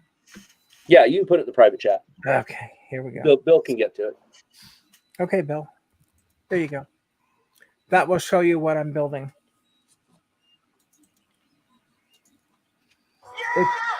There it is. All right, I'll share this for you because what you were trying to do is share the video. Yeah, right? You would do that with the share button down there, but that's okay. I got you. Okay. Share. Hi, Jim. She's tired. Hi, Jim. Hello. Yeah, silk span and dope covered planes are now brittle to the touch. Yes, that is true. Such a cool plane. You ready? Yeah. Hey friends, welcome to Flight Test. We have a really fun episode today. We are going to be pushing the limits, flying as fast as I think we ever have with a 3D printed airplane. This is the Model R from Eclipson. Also, big shout out to Color Fab with this awesome lightweight PLA filament in green. Yes. Looks amazing. Don't even have to paint it. So we're not only going to be pushing the limits with speed, but also weight and FPV. We've never flown one of these FPV before. This thing can supposedly hit over 100 miles an hour. We're going to put our FPV system on it. We are going to go ripping all over Edgewater, push the limits, push the wings to the limits, and see if we can come back in one piece. Ready to do this? I'm ready to do this. Get it done. I always like when they blow stuff up. Well, it gives me an idea of how big the aileron is. Rather than wait until this is all built before I paint this, I'm going to go ahead and do this canopy here, mask it off and paint it. Now, this is my own idea. This is actually right in the build video where they recommend doing so. It's a lot easier to manage this piece than the whole entire airplane. I'm just copying what he did in the video. Just simply tracing out the canopy. I'm going to cut this out, remove it, mask it off, spray this. Then I can come back and the canopy is already painted and all done. Looks cool.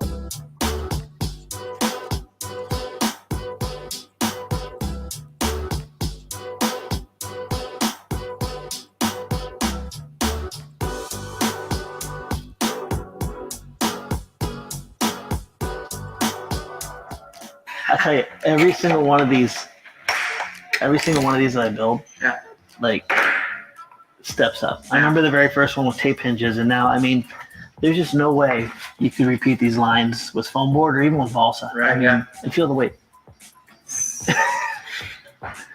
So lighter than air almost. It's crazy. It's absolutely crazy. And this is with the new lightweight PLA that's green. And look at the color contrast with the popping. I mean, just two totally different worlds. Yeah, this is also lightweight. So lightweight PLA, it's got the green, they've got the red, it's got the yellow, the silver, the black. Yeah. Just all these cool different scenarios coming out.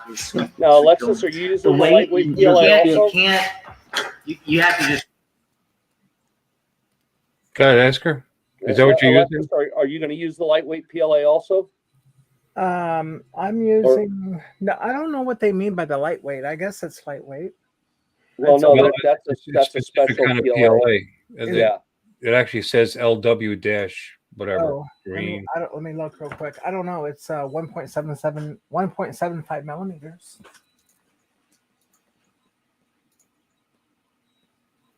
All right, let's. No, it's a cool airplane. Let's see it fly. Oh, it's a hot rod. Yeah, I did a lot of 049 on U control. But... Well, see that size right there. That's at least 36 inch. So I had to drop the freaking Conquest 15 on that thing and took it up to about 200. Because that was quarter midget. You know, quarter midget racing was about 36 inch span. Yeah.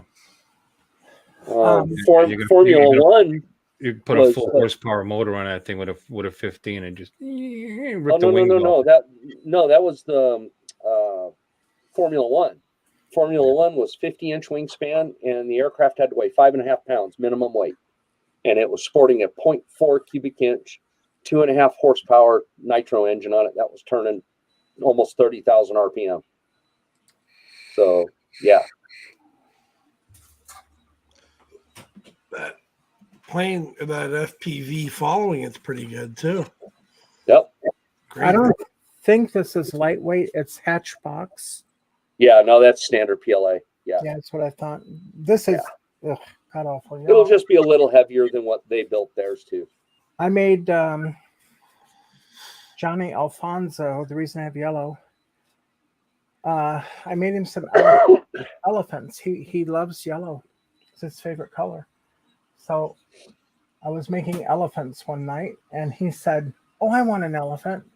So I thought for the next drone meetup, I think I'll make a bunch of stuff to give away, like elephants. That'd be cool. Maybe some airplanes. I've mated a few elephants. Oh God! That's another Uncle Extra Medium video, Jim. Did you say you've mated? Yes. You mated with them? Yeah. Oh, Jim. Well, I don't know. I'm kind of impressed by that when you think about it. But... It was high school. I was drunk. I was experimenting. Did you have a stepladder? Yeah, and were they aware they were part of the They probably thought they were just getting colon cleansed for the next Barnum and Bailey circus. Because you have to stick your arm all the way up to here, you know. Well, you guys laugh, but I used to be a corrections officer. I won't talk that. I won't tell you that story. Yeah, you don't want to even go there, Bill. There was a farm on the. Never mind. We produced all the milk for all the jails in Pennsylvania. Came out of that one prison because of the farm there. So is that how you and Ray, Uncle or Captain Ray? No, I met him. I met him just at the drone meetup last year. The original is one from Sebastian. That's how I met him. Cool. Bill kind of fell into this, nutcase of a group. So yeah, I've only been in it a year, really. Yeah. Yeah. In fact, I was in RC longer than that. Yeah. I'm getting there though. But cool airplane, don't you think? You guys like this plane? That thing's going to be a hot rod, Alexis. Yeah, I'm excited to fly it. Now I want a 3D printer so I can print the plane. I would definitely fly it line of sight first. You know what I mean? Nah, I'm gonna go for it. Okay. No, I probably will go line of sight. You're right. Yeah. Yeah, just to get it trimmed out. Yeah. And then once it's trimmed out, You're then do the Well, FPV. I gotta find someplace other than here to fly though, because I don't have anything like this to fly. We've got Navy bases all around. We've got so many airspace regulations around here. It's like- Yeah, you'd have to go somewhere farther away then. yeah, we've got all these Navy bases. Even when I fly my drones where I live, it's like, you know, you assume all responsibilities. It's like, well, I would anyways. So yeah. Yeah. But yeah, It rips. that's a cool plane. I don't know if you guys subscribe to that channel, but it is a fun channel to watch. Oh yeah, flight test, absolutely. Oh yeah, these guys are crazy. Crazy cool. What actually got me really hooked on FPV was flight test. All the stuff they did with the tricopters. Oh yeah. So originally, so because I my like- very first FPV drone was a 6-inch backbone, and it was made out of wood. Excuse me. So yeah, it was made out of wood, and I flew the crap out of that thing. Flew great too. Yeah, that's a neat channel. That was very cool. Cool. Oh God, so Yeah. many hobbies, so little time. Yeah, no joke, Bill. Huh? Wait till you go to full Yeah, size. no, I'd love to. Yeah. Wait Like I till you said, go to experimental full size and building your own full size airplane. Yeah. No, I'd go, where am I going to do that? In my basement? That's how big my aileron Be is. like Gibbs building a boat in the basement. Well, for you, it'd be building a submarine because if you did it in your basement, you'd be full of water. Full of water. Right. There you go. That's the aileron so far. Awesome. A lot of pieces. Coming, Yep. yeah. Right. You should see all the files. It's like, God, you know how long this thing's been Yep. printing? Probably. It's going to take you 2 weeks to print all the pieces. I'll probably die of old age before it all gets printed. Let's see. This thing started printing. If you're going to sit there and stare at it, you're going to die of boredom. Oh no, there's no boredom in this house. I started Alexa printing took care at of that. 9:43 p.m. Coming up on what 2.5 hours for one piece. So yeah, it's gonna be a while. So anyway. It'll look good when it's done, though. Oh, I'm excited. Yeah, I've got my Gorilla Glue. I'm ready. I've got Gorilla Glue. I've got Gorilla Glue. I've got, let's see, what else do I have? I've got the I don't know. Depending on how they do the hinges, consider taping the gap up on one side. Yeah, I heard about that. Okay, just to take up the air gap. Because if you on the thinner wings, if you go too fast with them and they've got an air gap in there, you'll get flutter. Yeah, it's kind of But like if you using gap it, it's kind of like a Yeah. flat gap seal on a real airplane. yes, yeah, definitely seal the gap on the ailerons, and then that'll keep it from fluttering. Yeah. So same thing with the elevator. So Bill's looking at us going like, okay. So I've got my Gorilla Glue. I've got the DJI camera, and I've already got the headset with my DJI FPV, and the controller I've already got. So I'm in pretty good shape. I got to buy some more electronics, but my friend over Francis will help me because he's smarter than I am. Well, you'll need servos, and then if you do like what Flight Test has got, they've got that flight controller that you can program, and it'll actually help you stabilize it on the flip of a switch. They've got their own board for that, for doing fixed wings. Well, stay tuned because I will be. I'll be right back. Picking your brains. So, you guys want to see my new guitar? Sure. Yeah. That's not a euphemism for something, is it? I think. No, she said guitar, not twanger. Yeah, no, that would be. The answer is still yes. Yeah, it was, Bill, and I only said it because you left. Violin would be a euphemism. Yeah, there you go. Yeah. Yeah. That would go back to, we want to see my little friend.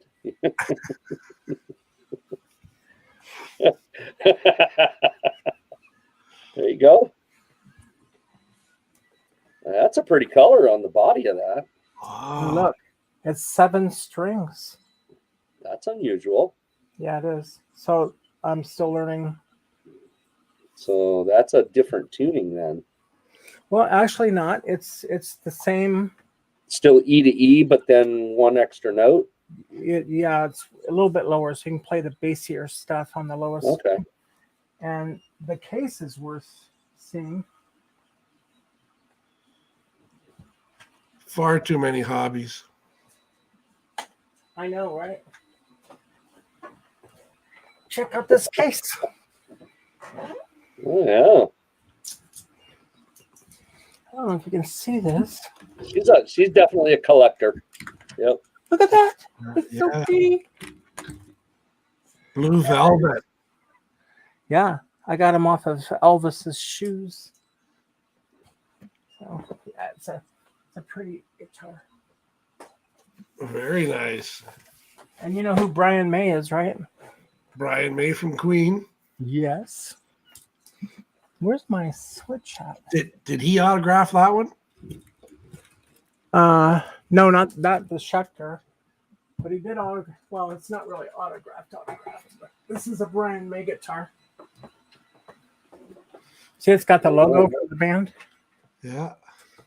And there is his signature. Nice. But that's production. It's not like a real autograph. Brian May doesn't really know me. A kiddo show. Did you see what he says, Jim? Yeah. I can't see the comments, so what did they say? A kiddo show goes at Jim Boshart. Everybody can't have the hobby of wearing a potty for a head. Yeah. Oh, Jim. It just makes me want to sit on his face. I'm coming to Canada. Yeah, you got me. I'm speechless. That doesn't happen often. Is that for a number 1 or a number 2? Well, I was going to go for both. Twofer. Oh, the old Cincinnati juice box.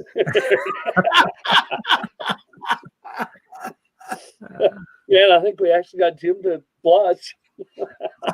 Oh my word! So, I have a hot pocket. I don't know. Hey Jim, you've got my address, but I don't have yours, right? You should send it to me now. Jim was actually concerned for me one time, weren't you, Jim? Absolutely. Because I wasn't around for a while, and you. Yeah, you didn't respond. I didn't know what was going on. We didn't hear from you. Was that when I was traveling? Yeah, that I think was your mother issue, the house. Yeah, my mom passed away. Yeah. And yeah, I had to go up and take care of the home and stuff. So yeah, so I gave Jim my phone number, my email, my social security number. But not your firstborn, because I've already got one of those. You don't want. Well, the firstborn wouldn't be bad. The thirdborn, now he's the needy one. But I love him just the same. He's a handful. Yeah, they all. That seemed like a practiced statement just now. He's a handful, but I love him just the same. You've been practicing that line for yeah, for 30-something years now. And he's a Floridian. You didn't know that, did you, Uncle Bill? No. I don't know why I would, but no. Did not know that. I didn't even know you had any children. Yeah, I've got 3. Mm-hmm. Well, they're not children. Well, they're always my children. So. Yeah. And you love them just the same. Just the same. I do. Some you just want to hurt more than others, but yeah. See, I ended up with 4 daughters and a son. Okay. Wow. So it's like, yeah, the daughter thing will tweak you. So the daughter's got all the white hair. You said the daughters will tweak you. Tweak? Okay? Yeah, they will tweak you. They got your Z-axis on board then, right? Oh my God. I'd like to take their Z-axes and yeah. You have a wonderful family. Shit, Ed. I have a stepdaughter. I've met but them. I They're don't very have a sweet. daughter. Well, you've only met half of them. So. Yeah. That's a pretty good, example, isn't it? I mean, My two younger daughters. Pollsters use 0.5%. Let me tell you, the two younger daughters are the ones that gave me the gray hair. Actually white hair. So let me tell you, they were a handful. So my son was the character. The daughters were the handfuls. My son, he was the one that kept you laughing the whole time. So that was all that kept the wife from killing everybody. So Well, they always say boys are easier. Yep, I won't argue that. My son was a lot easier to take care of and deal with. And Yeah, but is it because you worry more about the girls? No, it's not that. Mm-mm. It's what they get into, dude.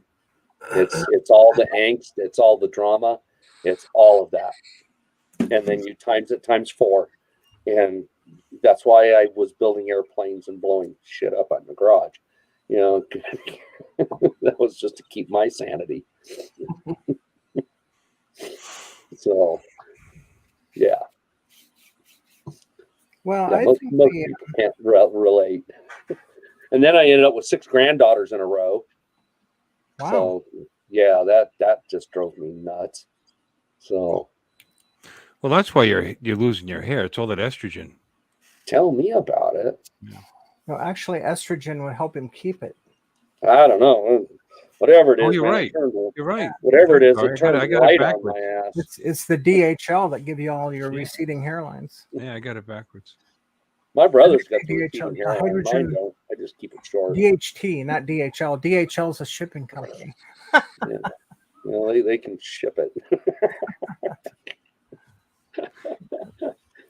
I never understood why my mother never wanted a daughter until I got a little older, and then I thought, when I had kids, and I was like, yeah, I guess so. Yeah, because boys were really easy. You put your Oshkosh bagashas on them and out the door. Those are the days that kids used to play outdoors. Yeah.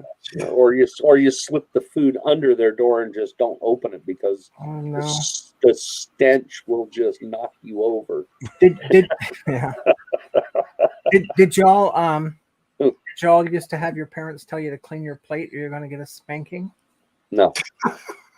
Oh my God! Are you kidding? That's why I'm so big.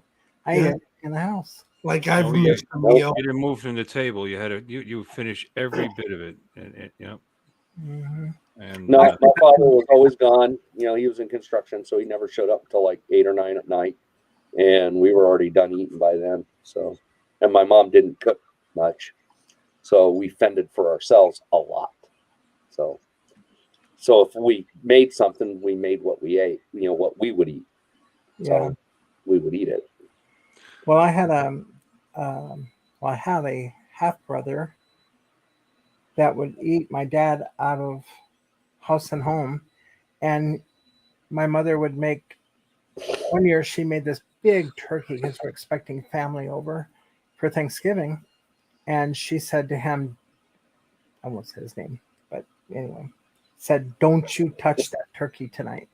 She got up the next morning to continue the cooking before everybody showed up. And she opened the refrigerator, and there was just bones. It was like a 22-pound turkey. And he ate all of it, but I don't know, like the legs or something. So she went into his bedroom and pulled him out of bed and said, didn't pull him out of bed, but yanked on him and said, "You get your out of bed and finish that turkey." She made him eat every bit of it, and he was like, turkey. So she had to hurry and go get another bird. So. Oh, man. Yeah, my mother would intentionally make things that she knew we couldn't stomach, like soft-boiled eggs or it's snotty. Yeah, my mother would doubled eggs. Things that she knew. Soft-boiled eggs. Oh, soft-boiled. Snotty eggs, and make us eat every last bit of it. Okay, Mom. She was a psycho. She used to enjoy that. Yeah, she was a rough one, my mother. we accidentally, because we had to fend for ourselves because of her. I mean, she was there. She would be on Valiums asleep in the living room. And we'd have to make our own food, or I'd feed my brothers because I was the oldest. And we accidentally, I mean, and who's stupid enough to? There was a loaf of bread sitting on the range on the stove, and I mean, I don't know why she had it there, but we weren't paying attention. We turned it on and set it on fire, right? Oh no! So you got Wonder Bread on fire on the stove, and builds body 12 ways. And we got the little cup of the sink. We did a fire line. We're throwing water on it to put it out. She made us eat every bit of that. Plastic melted on it, burnt bread. Yeah. Oh, no. Yeah. Yep. She was a bit of a psycho, my mother. Yeah. That tends to explain a few things. That's funny. Well, I was getting my husband. I was telling him why tonight I moved bread from the stove, and it's an electric stove. And it's like, why did you put bread on this? I mean, the whole. Well, I took it out of the freezer to defrost. Like, we don't put flammables on top of a stove, so it goes right into what you were saying. Yeah. Well, you would think.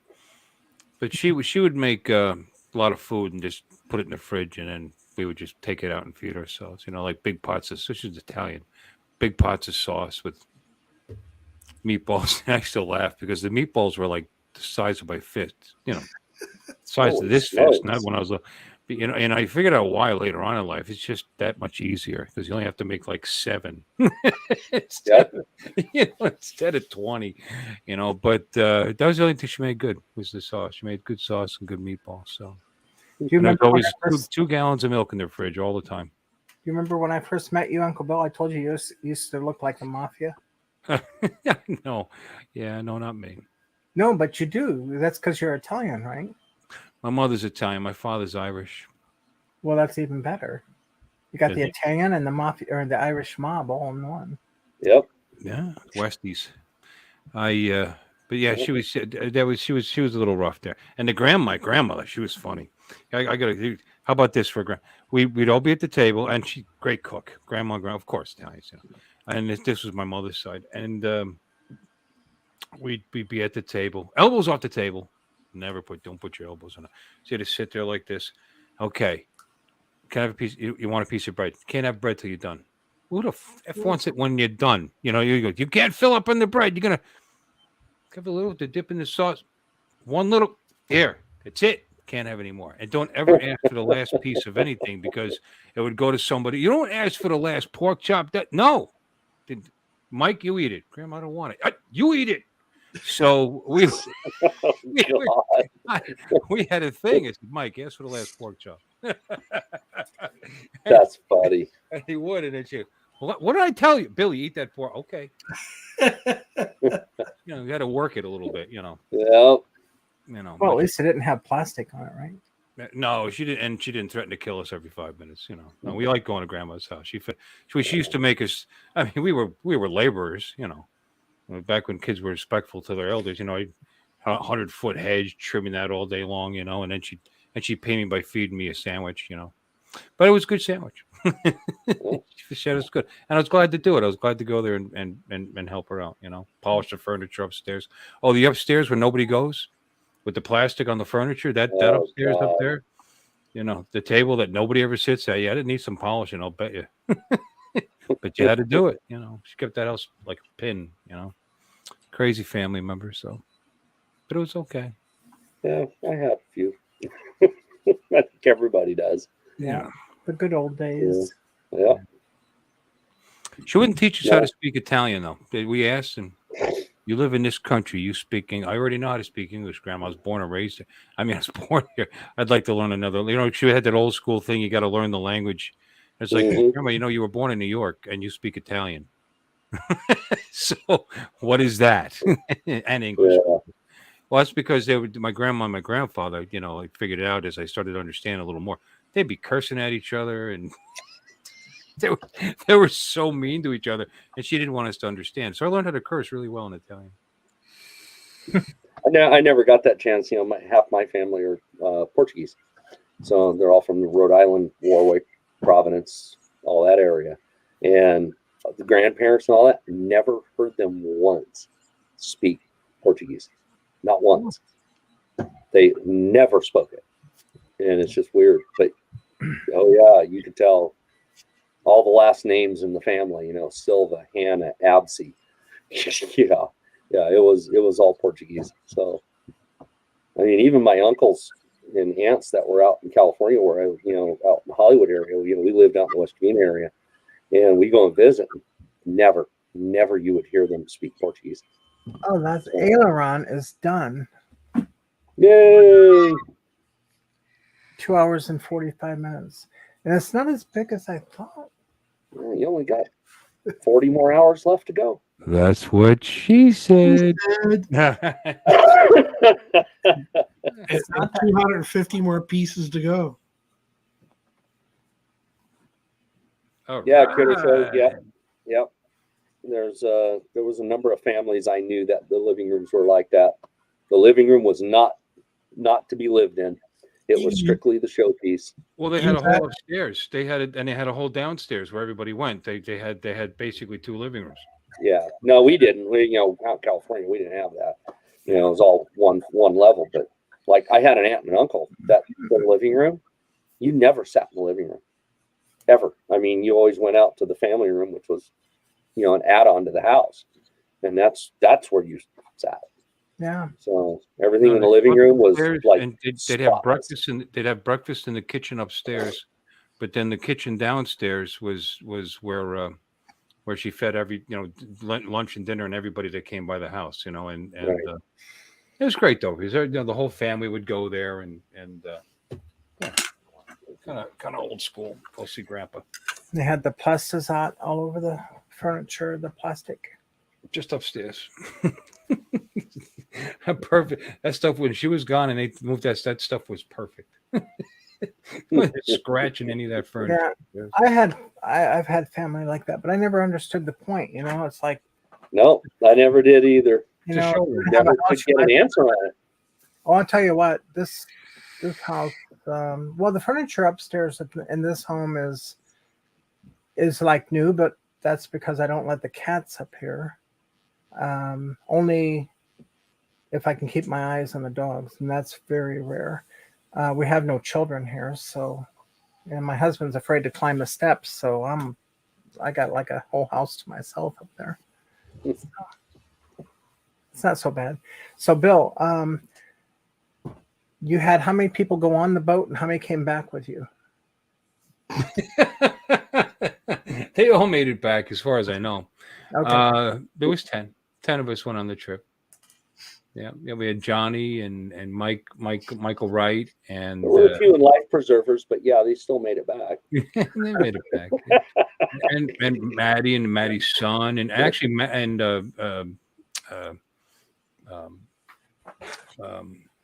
He's Maddie's. Greg. Did he liven up after he got sick? Did he kind of bounce back? The son? Yeah, his He son? he wasn't sick for the whole trip. He maybe about halfway through. Yeah. And then he got up before that. It just passes. I never saw him throw up. Now Bob Dempsey was. I mean, he powered through it. He'd throw up for a little bit, then he'd go back to fishing, and then he'd go back to throwing up a little bit, and he'd go back to fishing. And never complained. But it was a good trip. We had fun. We were catching fish. I mean, they weren't necessarily keepers. Got a few, and I got to take a whole bunch. The most, right? What's that? Johnny caught the most. Johnny, yeah. I mean, Ray might have exaggerated a little bit, but yeah, Johnny was pulling him in. We all were, I see. I moved to the back, so you didn't see it. I caught another 7 or 8 back there in the back of the boat. So I wanted to try that, and I mean, the back typically does a little better, and people don't understand why. It's because when the boat's sitting anchored, the current is going front to back, obviously, because it's anchored that way. So if fish are going into the current looking for food, they're going to come up on the back of the boat first, and these guys aren't necessarily bottom fishing like we were, because that's all we were doing is just dropping onto the shelf, and getting whatever's down there. But They didn't. Even the guys in the back didn't do so hot. I got to take home a bunch of fish though because these guys are visiting. They weren't going to take them home with them, so I had a lot of lines in the water. Yeah. so yeah, I got, Mike Johnny had a B nice- says he was just chumming the water for you. yeah. Yeah, that was fun. Artie did good. Artie got a bunch of fish. Who else? Am I missing somebody? Greg Pittman, Mike, me. Yeah, you got a lot of guys on there. Johnny, Maddie. Who was the guy on top that was flying the drone? Michael Wright, Michael Wright, and Maddie. Okay. Yep. No, I've obviously flown before. I didn't that time. I let those guys do it, but how many drones you need flying off the boat at the same time? But he actually set it to follow the boat in as we were coming back. That was pretty cool. And anyway, yeah, we had fun. I watched most of the live feed, if not all of it. I think on that where the guy was. I think it was Maddie who hand caught it, and he cut his finger. I watched that live feed. That's fun. Going in for the blood and guts there, Alexis. I always appreciate the live feeds because I said it initially. I didn't think I was going to be able to go, and then at the last minute, I told Jeff, my husband, I said I think I'm going to go, and then I had a stuck carburetor heat cable in my plane. And so then I had to get that fixed because, you don't want to fly without carb heat. And my aux tank sump drain was leaking. It would leak about 10 gallons of fuel and then stop. So it's like, well, I don't want to do that. So I put it in the shop and they had parts on back order and I missed. So maybe next year. I can't believe I forgot. Yeah, Ron Lockwood was with us. Yeah. And you know why it's funny that I forgot. I'm gonna show you guys something. Here we go. All right, that doesn't show you anything. Okay, watch this. Come on. Oh, they don't have it anymore. They don't have show desktop anymore. This is Windows 11. But let's expose my desktop. Sure. These are guys that this was after we got off the boat. There you And go. this is my desktop. So how I forgot that Ron Lockwood was on the boat with me, I don't know. But Ray was. Oh, and I didn't mention Ray either, did I? Now this isn't everybody. Maddie and Zach didn't stop for lunch. 1, 2, 3, 4, 5, 6, 7, 8, 9, and someone else. Who else are we missing? There was 10 of us. You. No, I'm right there. 1, 2, 3, 4. I'm not sitting, by the way. I'm crouching. This is how you get how to get a good picture like this. You let the pretty young waitress take it with your camera. That's right. 1, 2, 3. I'm looking at all the smiles. 4, 5, 6, 7, and there's Maddie, Zach. Oh, Greg. Greg Pittman went to go pick up his wife from the hotel. So, Okay. but this was the crew. Maddie's been lurking. This Gotta is watch out for Maddie, when he's lurking. New England Fish Market. This was. And Dempsey's the one with the long beard, right? That's Bob Dempsey, right? He was Yeah. the one that was chumming. But look, he was a good sport, though. I mean, here he is having lunch right afterwards. Yeah. Got to fill up. Yes, Yeah.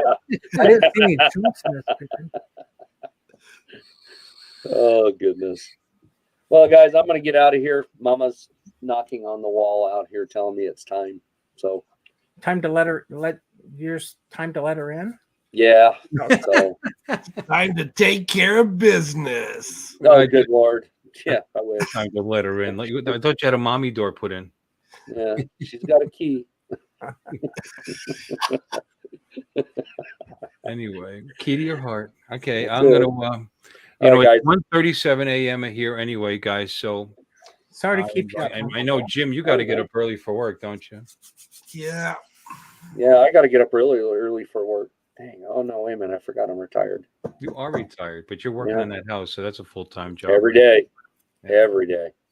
Yeah. Actually, tomorrow I got to change the starter on the GMC Envoy because it died yesterday. That's right. You were saying. Yeah, we had to have it towed back. So You didn't tow it? You had somebody tow it for you? Yeah, we had AAA come and get it because they were an hour away from the house. So we just had AAA come and get it, and I had to go up and go pick them all up. So, and then drive back down. You sure that's what it is, the starter? Yeah.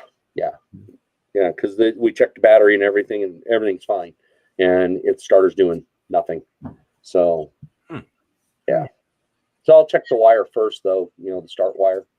Make sure it's getting power before I yank it, but I'm pretty certain that's what it is. It's always kind of started a little slow, cranked slow. Right. But, like it was getting weak. So it's most likely forget it, because I was going to suggest something now. I mean, sometimes there's a cube relay, and it depends on the year of the vehicle. The older ones didn't have them. Nope. I had a Mustang that I used to have to get underneath every so often and clean because for some reason Ford decided to put the ground wire right at the bottom of the starter, which was facing straight down into the road. Yep. So it would get corroded and dirty. Yep. And I'd get stuck. But it was a quick fix. I just, hoping I wasn't dressed up too nice at the time because it was kind of tight. It was a 68 Mustang. My 1990 Dodge Turbo Cummins diesel truck does that every once in a while.